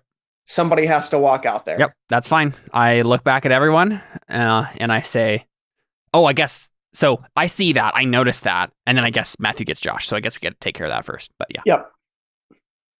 Yep. So Matthew says, oh, don't worry. I'll keep your friend Josh alive. Just long enough to see what happens. You see, you had me facing towards the window and I wanted to see the action. And he just stands there. Yeah. So I look at David and I just meet his gaze. And the look is like, could you take that shot? But we also don't want him to die, right? The dead man's no, it's done. Actually, I'm gonna say this. You guys don't know if the dead man switch is off him yet. Okay, so I asked Josh. I'm like, Josh disabled it, but you don't know that. So I look at Josh first. I look at Josh first, then, and I say, "Did you do it?" Matthew just puts a hand over Josh's mouth. I look into his eyes. Can I make an empathy roll? Empathy roll. Can I make an empathy roll? Yeah, okay, 100%. That's what this is for. Yeah. Yep. I don't know what the difficulty is. I guess difficulty 4. Got it. Yes. Holy yes. Nice. Okay, so you look into Josh's eyes and you see him like he always has a look in his eyes that is ghost of yesteryear and yesterday, right? He always has that look in his eyes that there's a haunting about him because he knows of the impending doom the world is in. Yep. And for a moment, he It's had a not there. victory so Yep. large that it's not there, Nice. and you can see it. So then that's when I turned to David and I just look him in the eye, and you know that look is, and this is probably a look that's happened. I think we've already done it in the campaign itself already, but like I give you the look is like, could you take the shot? Yeah. Yeah, I mean, I'll go for it. Yeah, I mean, I feel like if anyone's gonna do it, it's gonna be David, and Yeah. he's boss enough that he could probably pull it off. Yeah, as long as I don't roll Make minus the 4. We'll see how it goes. Yeah, so just shoot. I Boy, guess I think- versus shoot, I think right? difficulty 4. Well, isn't Okay. it a versus shoot, right? It'd be Matthew shoot versus David shoot. It's just who's quick enough to shoot. Well, because he's trying to shoot. Well, Or maybe no, it'd be notice versus shoot, probably, right? probably Matthew's notice as a defense. I guess that's fine. Yeah. That's fine. because there is a chance he could get higher than a 4 as well. So he could roll +4, and then if he has a positive notice, he could get higher than a 4. So it could end up being 0 or harder. So I think that's a fair statement. Yeah. And it's also an overcome, so I don't get any of my special stuff. I got a 5. Oof. Oh, Ooh, there you go. wow, he got it too. See with style. He definitely did not roll well. Except for the fact that I think I'm going to spend a fate point to reroll, because rerolling is going to be way more fun than using both my fate points to get 2 + 2s. I'm definitely going to reroll, and I'm going to do it on the aspect Manipulator of Nations. Got it. He can see the look going in between you guys. He's because manipulated nations before. He knows how. He knows how to notice. He knows how to give a look. Yeah. I imagine he's had to notice what someone's going to assassinate. Same roll. Yeah, he's okay. So David just blows his brains out, I guess. If that's what you want to do, absolutely. I assume, right? Like there's there's only one real way to. If you want to indulge the GM, you can leave it ambiguous that you shoot him, and for the sake of exposition, I can give you a little something later, but it's irrelevant. Oh, I see. If you don't want to. I mean, I can shoot him in such a way that he's he out can of be the like, combat. You suck, and then die. Have less words. Yeah. But for the time being, he's dead. Like you shoot him, and everybody thinks he's just done. Okay. Yeah. So I haven't we see his head beat his snap health back, bar or and anything. then he's just down. Fair. Yeah. I release a breath. Yeah. I was thinking if I failed that roll, the complication should have been I shoot him and then the bullet cracks the glass and the glass. Ooh, yeah, that would have been a great one. End up needing it. That would have been awesome. Carl's like, wait, I'm spending my last fate point. Yeah. All right. No. It wouldn't. Well, he could reroll, I guess. Yeah. But anyways, yeah. So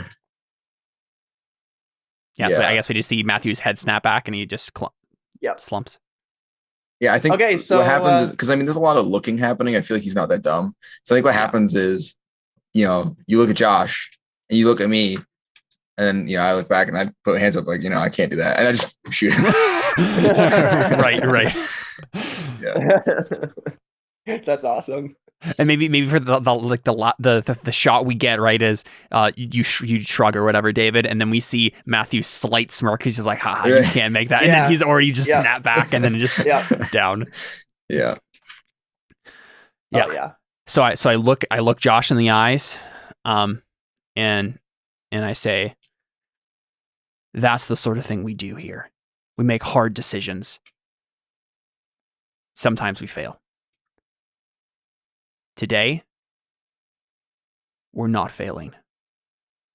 And I look to the door, and I just go walk up to the door into the hangar, and I say, "Josh, be at the computer to turn this off when let's see what I say. Josh, be at the computer to turn this thing off when it gives you the okay." And Where do you think you're going? I look back and I just smile and I say, "Gonna save the world." And I feel like that's a really cool character moment, and I want to let it go, but I also just inhaled that already. So I feel like that's totally fine. You can say something. Yeah. Yeah. Don't worry about Okay. it. I think Connor says something first. Got it. Okay. Yeah. Go for it. And he says, no civilian deaths, remember? I frown. Besides, you're not acting like a hero today.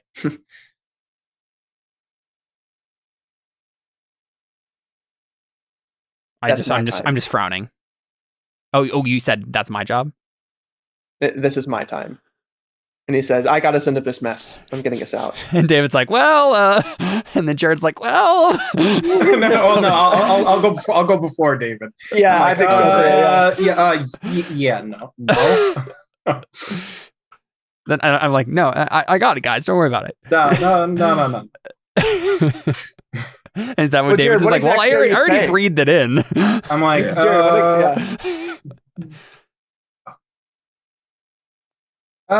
no, you two.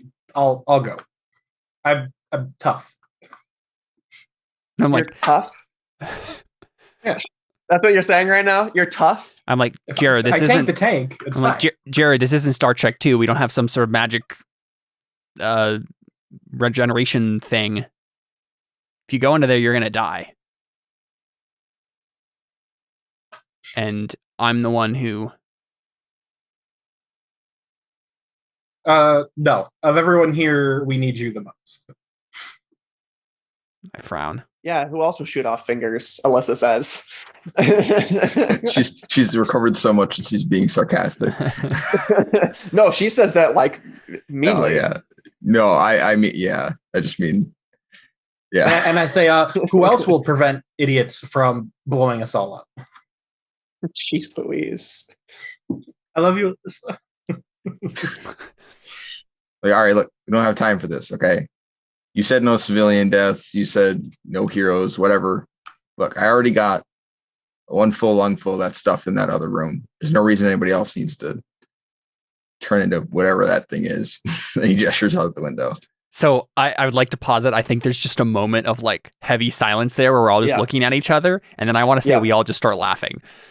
Right? Like, because we're all looking at each other like, oh, we all want to be the sacrifice, make the sacrifice play right now, be the hero. And I want like just as a callback to that flashback at the beginning, right? Like we just suddenly all the tension just bleeds away and we just like burst out laughing.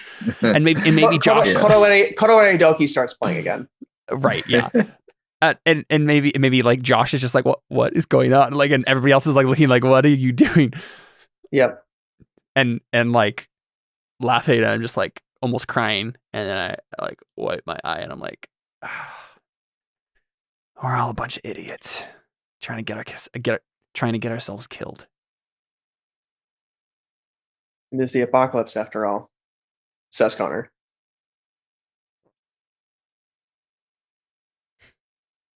I smile and I say, I got a wife and kid. I shouldn't do it. I think Connor looks to Alyssa and Mr. Lang and he says, I've got a country to fight and an army to lead. Yeah. And I look to Lynn and yeah. And then we all look at David. I'm tired of running. I just tossed the gas mask on the floor if I didn't do that already. But Liz steps in front of you, David. And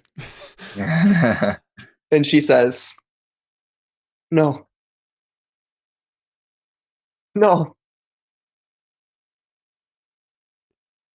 It's his choice, Liz. Let Germany die. Let them get nuked. They killed my mother. And then everyone called her my mom. I kneel down. I'm like, you know how many kids in Germany are going to be without their moms if that nuke goes off? Listen, you'll be better off without me. Trust me.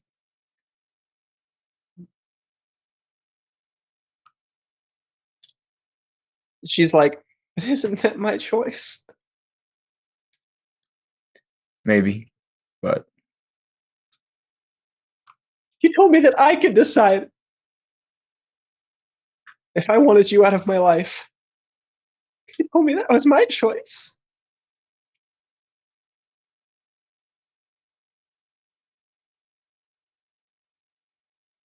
yeah. I don't know what to say to that. I think it says, yeah, I'm sorry. I don't know what to tell you. Somebody has to do this. Just promise me you won't follow me this time. And he like ruffles her hair.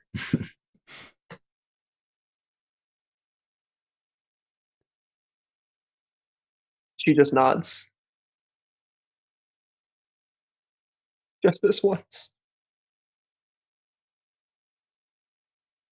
You're a good kid.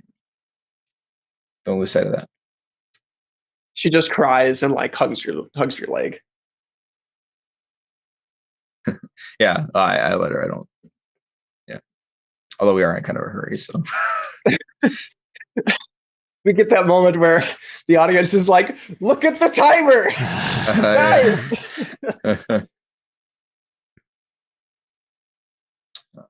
Does Alyssa pipe up to sacrifice herself at all? Or? Oh, Jared. Oh man. Yeah, so I'm like crying a little bit. I'm like, listen, no, screw that. Alyssa, you're going in. You don't say that out loud. No, do you, no, Jared? of course not. No. Oh, That was total joke. Actually, Total you joke. know, maybe I don't know, because like Alyssa's whole thing was that she had this group of kids that she, yes, you know, Alyssa did all to this die. And a for the husband. sake of. Alyssa to die. Yeah, I know. So I think I'm like, I look at Alyssa and I'm like, I don't know if you're up for it, but I still need someone to look after her. And I know you'll go to any length to keep her safe. And she looks at Liz and smiles and she says, "I'm good at taking in orphans." I know. And I smile and look back at Alyssa and kind of give like an apology nod for the hand, and I say, Sorry, I blew off your finger. and Let's get that on ice. You know, it'll be okay. right, but I say to her, my wife's the same way. She gives you a scowl, Caleb. You shot off her finger. She'll forgive me later. It'll be fine. Yeah, I mean, getting people's forgiveness isn't exactly a priority through this campaign. I feel like it'll probably be yeah. Yeah. Yeah, I think that's it then. Mm-hmm. So do you just walk out then? Yeah. I think he says, well, enough of that. You know, goodbyes are for losers. He just like, do you give us the Garen wave as you go? Yeah. He just walks and like, yeah, waves behind him. And yeah. I mean, I feel like there should probably be an outline, but I don't have one. So maybe David says that. Yeah. He sounds like, feel like I should have a one-liner here, but I got nothing. He just hits the door and walks out. And Connor looks at you, David, and he as you are walking out. And the door's open, right? There's like nuclear waste. Yeah, but like just as you're walking through, kind of like the door's opening and you're walking through. He just says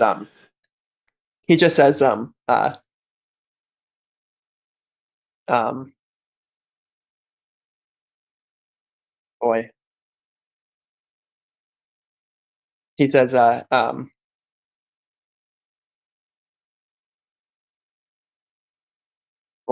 this line is escaping me.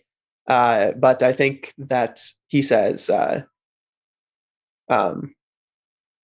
we'll remember you. And I think he doesn't know quite how to put it. he says, we'll remember you as we'll remember you as Eagle Heart. And he's what's that? Eagle Heart. Still have no idea what that means, but it sounds cool. Yeah, This is a precious moment. He shakes his head and he's like, "No, I want you to remember me how I was, and don't you dare follow me down that path." And I frown at him. I'm like, "Do you remember, Dallas?" I don't mean then. I mean now. No. What I'm saying is like that was your character too, right? So when I say that, you're right. Okay. Right? When I say that, I'm yeah. like I'm saying like this is who you became, and yeah. But I'm like, and I shake my head. I'm like, that then, because that's a better. Yeah. I think I shake my head. I'm like, we never did finish that, did we? Well, let's hope it wouldn't have ended like this. And I close the door because nuclear radiation. Yeah.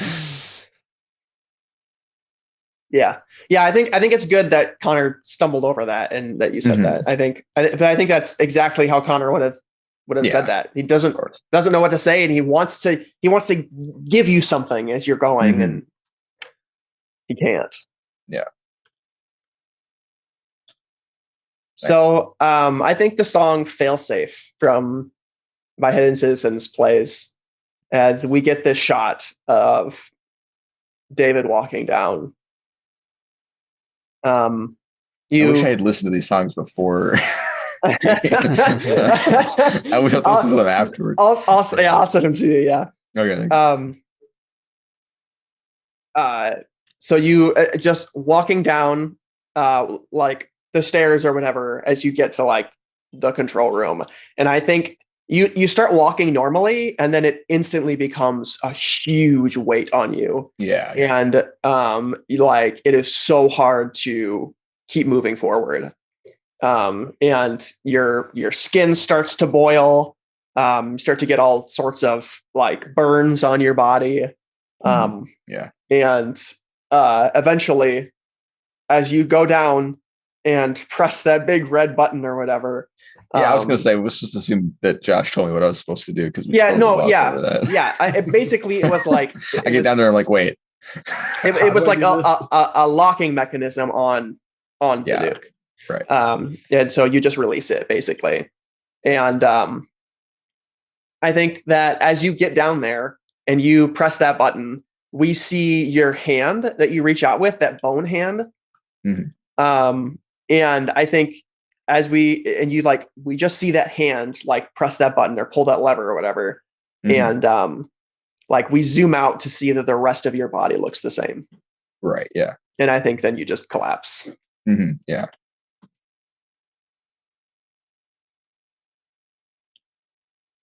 I got to die 2 weeks in a row. Look at that. What? My character died in our one shot last week. Oh, okay. Yeah. That's a great song choice, Connor. I was just listening to it while you were describing that. Oh, were you really? That was good. So with that, I think we cut back to the control room and like just kind of see everybody's face, right? Everybody's eyes looking down on David as he's just sacrificed his life.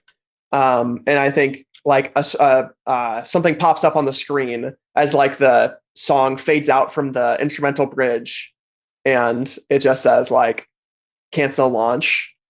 And Josh presses it. Smack it. And like the timer stops at like 7 seconds. Nice. And it's 17 seconds. Come on. 17 seconds. Yeah, there you go. But also, we still want them to launch, don't we? Just like into the water somewhere or something.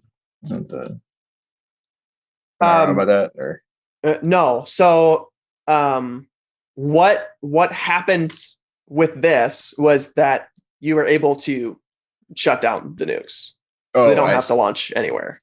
I see, but they're still leaking, right? But so real quick, our original plan, right, was to get rid of the nukes by like shooting them in the ocean or something, because we don't want anyone to have them.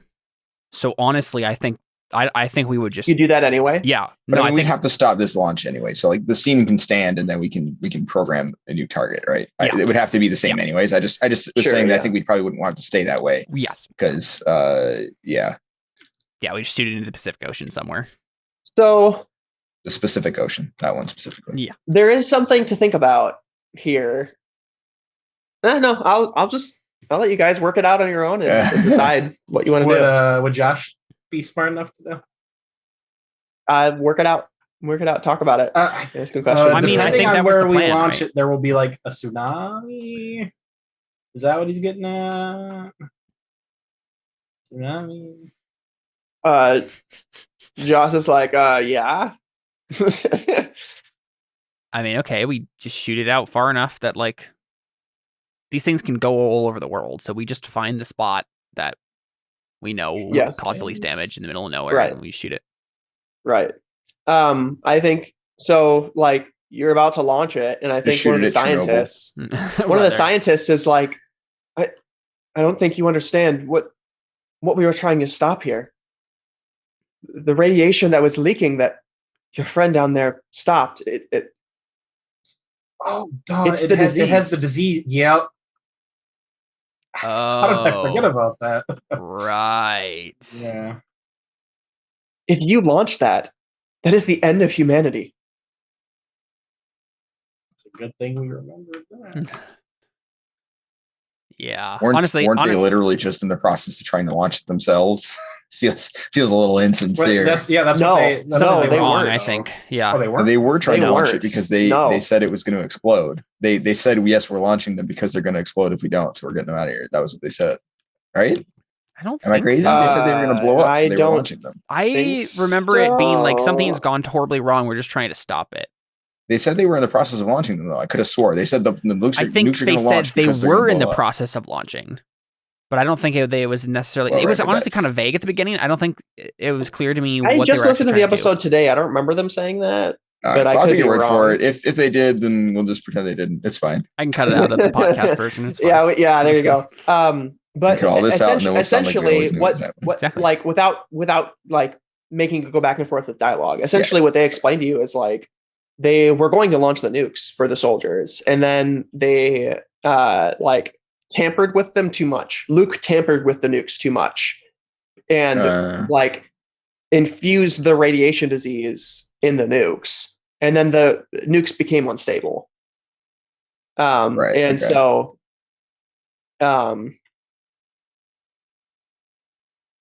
they were trying to shut them down and stop them, and were willing to, if they did say that, maybe they did say that, if that is true, that they were like going to launch them, they were doing that because they didn't want to die right there. Right. Yeah. I mean, that's what I figured. Yeah. Yeah. But I don't remember what they said or not, but that's just Right, some yeah. exposition there as to what was going on. Right.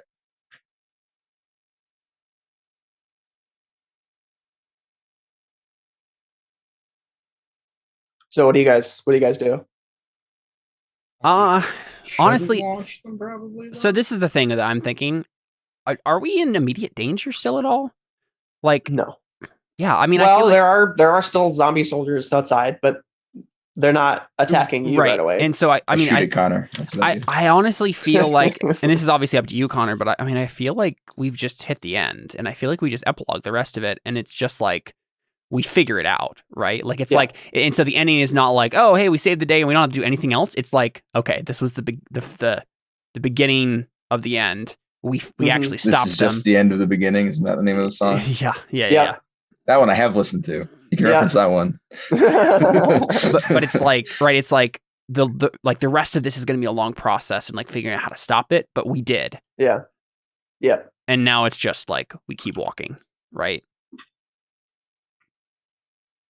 So this is was what the I would like point to of sending propose. David in then. Because it was going to launch, remember?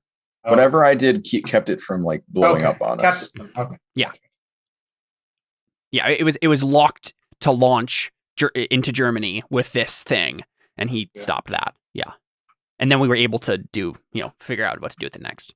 So yeah, wouldn't that suck? We look at it and Josh is like, "Oh, forgot about this button here, guys. David, Hey, look, this says remote unlock. Oh. Right for the best. Sorry. Josh just sees that. And then he says, "I'm never telling anybody about this." And then he just, He just That was his Catch plan it. all along. yeah. Headcanon. Is that Josh is the evil mastermind? I mean, he probably did a good thing anyways, but see Josh put on sunglasses and he like walks away with a briefcase and he's like, yes, and it freeze I was frames hired. as a step one. Yeah, I was hired by Matthew to kill David. It's all part of the plan. So yeah, speaking of Matthew, so I think the last kind of shot we get here is like the music like ends, the song ends, right? And Matthew like stirs and like coughs, and like you guys go over to him and he is just like sits up and is like holding his head, gun pointed at his head. What's that? I have a gun pointed at his head because right, yeah. I'm sure everybody does. Yeah. Right. And right, he just like we're all surrounding him with guns. He just like looks and sees that like the timer has stopped, and his eyes just go super wide, and then he just like slumps back against the wall, and he just goes, and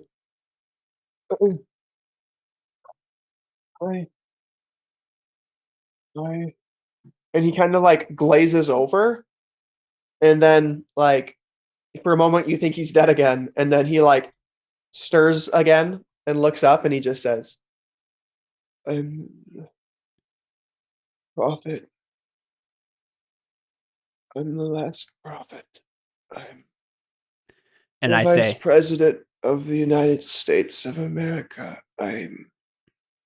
And you can tell like he has reverted back to his original state. Yeah. And I think I say, oh man, I had a cool line for when he was saying he's a prophet, and I ruined it because he can say he's been mumbling stuff. He can say, "I'm the last prophet." Yeah. So when he says that, I say, "And your prophecy was wrong." Hmm. And I guess we just let him die. I don't think I want to shoot him in the head right now because he's just gonna die. That's fine. Yeah, he just bleeds out and dies. That's fine. Get that scene. We didn't get to do. I didn't get to do the thing. Oh yeah, you're right. You didn't get to do the thing. I mean, and he wakes up again at the last second. No, Cut the black and then we fade back in. And no, still absolutely not. We can say that you did that outside in the hallway. I'm not dead yet, right? There's no point. No one saw. That was the whole point. Yeah, I completely forgot about that. Yeah, there just wasn't an opportunity for it. Mm-hmm. Yeah, we'll talk about that in the after show, though. Yeah, I'm sure we'll figure out what that was. Okay, so epilogue moment. Mm-hmm. What I want to see here. So we fade out from there, right? Matthew dies. Everybody else is there. And I want you guys to tell me. Well, almost everybody. Yeah. Yeah. I want you guys to tell me. First ghost. Yeah, we see David like with arms crossed with a bunch of guns strapped to him as a blue force ghost, like just nodding. Yes. As the Ewoks come and celebrate with us. No. But what we do get is I want you guys to tell me where you are 1 year later. Got it. And I want you to think about it for a little bit. And I'll kind of tell you what some of the other NPCs are doing. But the song "Until We Go Down" by Ruel is the song we get for this end montage and the credit scene. And I didn't send that to you guys mostly because I'm pretty sure you guys have all heard it, but also because there was like 7 songs I thought we could possibly end on, because there were so many ways this could end that I was like, I'm not just gonna send them 10 songs. We're just gonna leave it. These are your choices, guys. Pick wisely. What you do tonight will decide. Which song do you end on? Yeah. No, but so I think we see Josh back with the kids, right? And I think he's back with Mary, and I think that he's like building like a radio or something like that. You know what? No, he's like fixing up like a DVD player, and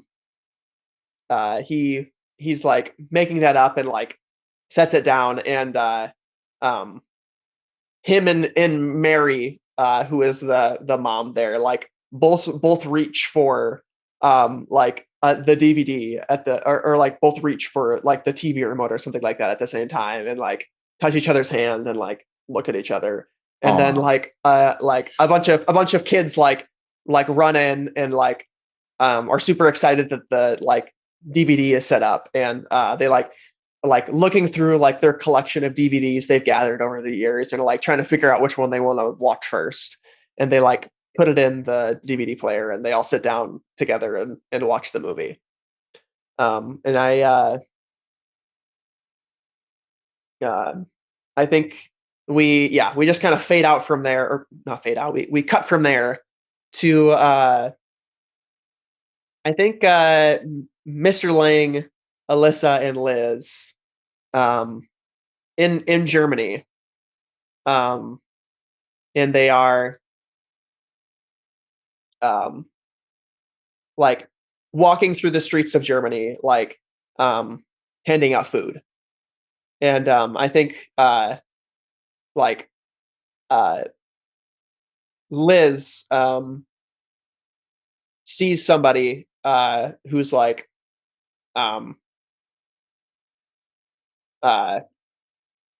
starving, and like she's like a young boy or something like that who's like starving and like clutching his stomach, and he's like eyeing like some food that he wants to steal, and Liz walks over and hands him something instead, and like gives him a big smile. And I think we see Alyssa like watching this happen and smiles, and kind of like looks up at Connor, who is kind of leading the walk through the streets, and as they are like handing out food and stuff. And we see like more than just Mr. Lang, Alyssa, Liz, and Connor like handing out food, as to signify that they've gathered more people to the Hidden Talent again.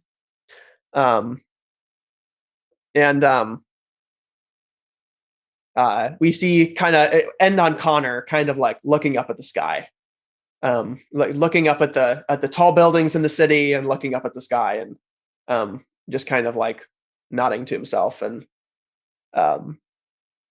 then that's it for NPCs. I think. Yeah, all the other NPCs are dead. All the other NPCs are dead. And I think as one more tidbit we get, just to make there be a little bit more of a happy ending, and people don't have to think of it in fanfic, I think we do see Ryan come up and grab Alyssa's hand. Nice. Yeah. So he did survive somehow. That's fine. We don't need to know. But he's say missing like a you toe. haven't been wanting her to die. Sure, yeah, he's missing a toe, so that they match now. Yeah. Yeah. And then I want to go to you guys, right? Either Jared or Caleb. And what are you guys doing? You go first, Jared, or me? Are you ready? Yeah, I know. Either one. Whoever's ready first. Yeah. I'm Caleb, go. Okay. Wait, is yours going to be heartwarming? Yes. Okay, I'll do mine first. Okay, good. Mine will be heartwarming, but it'll also be fun. Okay, yep.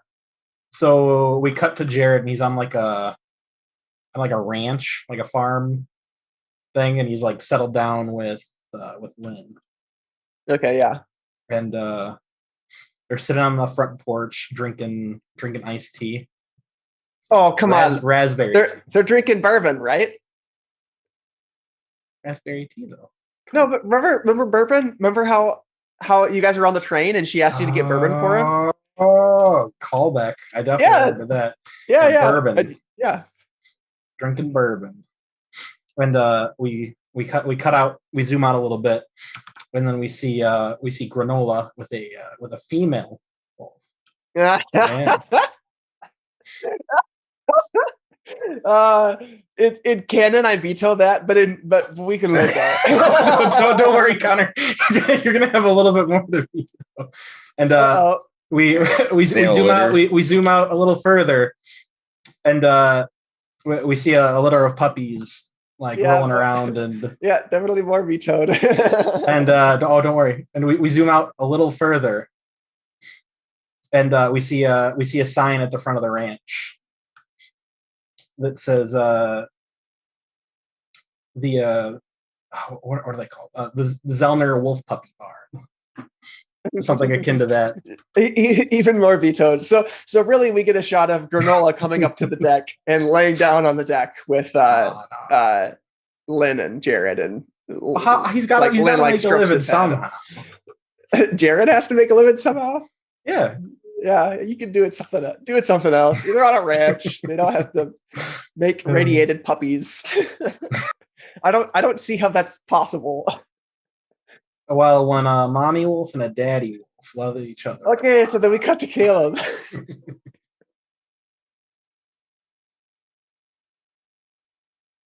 Yeah, so we see a very full, kind of old-looking house. We get a close-up on a set of stairs, kind of old wooden stairs, and we hear some creaking, and then see my booted feet as I walk down the stairs. And we can tell from, I mean, if you've seen, which no one has, the secret season 1 of Orphans, you recognize this as my house in Nebraska. And so I, come down into like the kitchen area over here, and we see Maddie, making a meal or something like that. And I walk down and, like do the cute thing where like go behind her and grab her by the waist and kiss her head. And then I look down and say, almost ready? And she's like, yeah, almost ready. And I say, Annabelle, dinner. And then we see the little auburn-haired Annabelle come to the table or come over, wash her hands and get ready. And she's like setting the places for each of us, and as I direct her to, and then we all sit down, and I like look around, and that's when I see the David Force ghost. No, nodding at me. But no, I just like kind of look around at the, like, I think we say grace or whatever, right? And then they start eating, and I just don't quite yet, and I'm just kind of like soaking it all in for a moment, and like just kind of smiling to myself, looking around the house. And then Annabelle says, Daddy, if you don't eat, you won't grow big and strong. And I look down and I smile and I wink at her and I say, you're absolutely right, dear. And then I eat. And then we yeah. So we hard cut on that moment. Like as you're taking a bite, to like the Orphans of the American Dream like title screen. And actually no, we cut to black first as the song can go to like silences before it goes to that like big instrumental bit at the end. Yeah. So she says, until we go down for the last time. And we like cut, and then when the music picks back up again, you see Orphans of the American Dream, like the title screen. Yeah. And we finish out the song with the credits. And I think we get that Avengers scene, right? Like the Avengers Endgame, where each person is signing their name. For their character, because you guys are all playing little yourselves. Signature. Yeah, that's true. Yeah. That's awesome. Yeah. And I think that we end on that. Cool. Caleb, are we neighbors? Sure, buddy. I mean, and then the last shot we get is a pool going across both their backyards. we're not neighbors because I live in the city, but yeah, you could probably live on the outskirts of my town. Totally give a bunch of wolf puppies to your kids. Well, since Connor vetoed that, yeah, they. Sorry, this says Connor. I take them. I bet if they I bet the fans will like one day make a vote. Like once people actually listen to this, like they'll make a vote and say the wolf puppies are canon. They are canon, and then I'll be outvoted. Yeah, there you go. I mean, we all vote right now. You, me, David, Jarrett. We all vote. Puppies yeah, exist. But my vote counts for 10, so we need to have at least 10 fans. Okay, sounds good. And in the sequel, I'm gonna not fight, but I'm gonna be like a beast master and have a bunch of wolf babies. Okay. David will have to find someone else to play. Yeah. Yeah, that's the problem with that. Yep. David comes back as a zombie. That's why one of us dying could only happen at the end of this thing, because Yeah. Yeah, I'll be like a revenant where I'm undead, but for some reason I look exactly like a normal person. I'm just undead and come back a bunch of times. There you Be fine. Yep. It works. I'm a perfect mutated zombie person. Like free. No, that's not a. Oh, I'm trying to remember. He's a werewolf. Whatever. Anyways. Awesome. So that is the end of Orphans of the American Dream. I almost cried When David said his "I'm tired of running." That's when I was just like, all right, yep, move, that's yep. Yep. Cool. You want to start the post show? Yeah, I was gonna say. Let's start the post show. I think we're done here. So, all right, this has been Orphans of the American Dream. We're out. If you're a patron, though, you get a post show. See ya. You have to wait for it in the mail, though. Nice.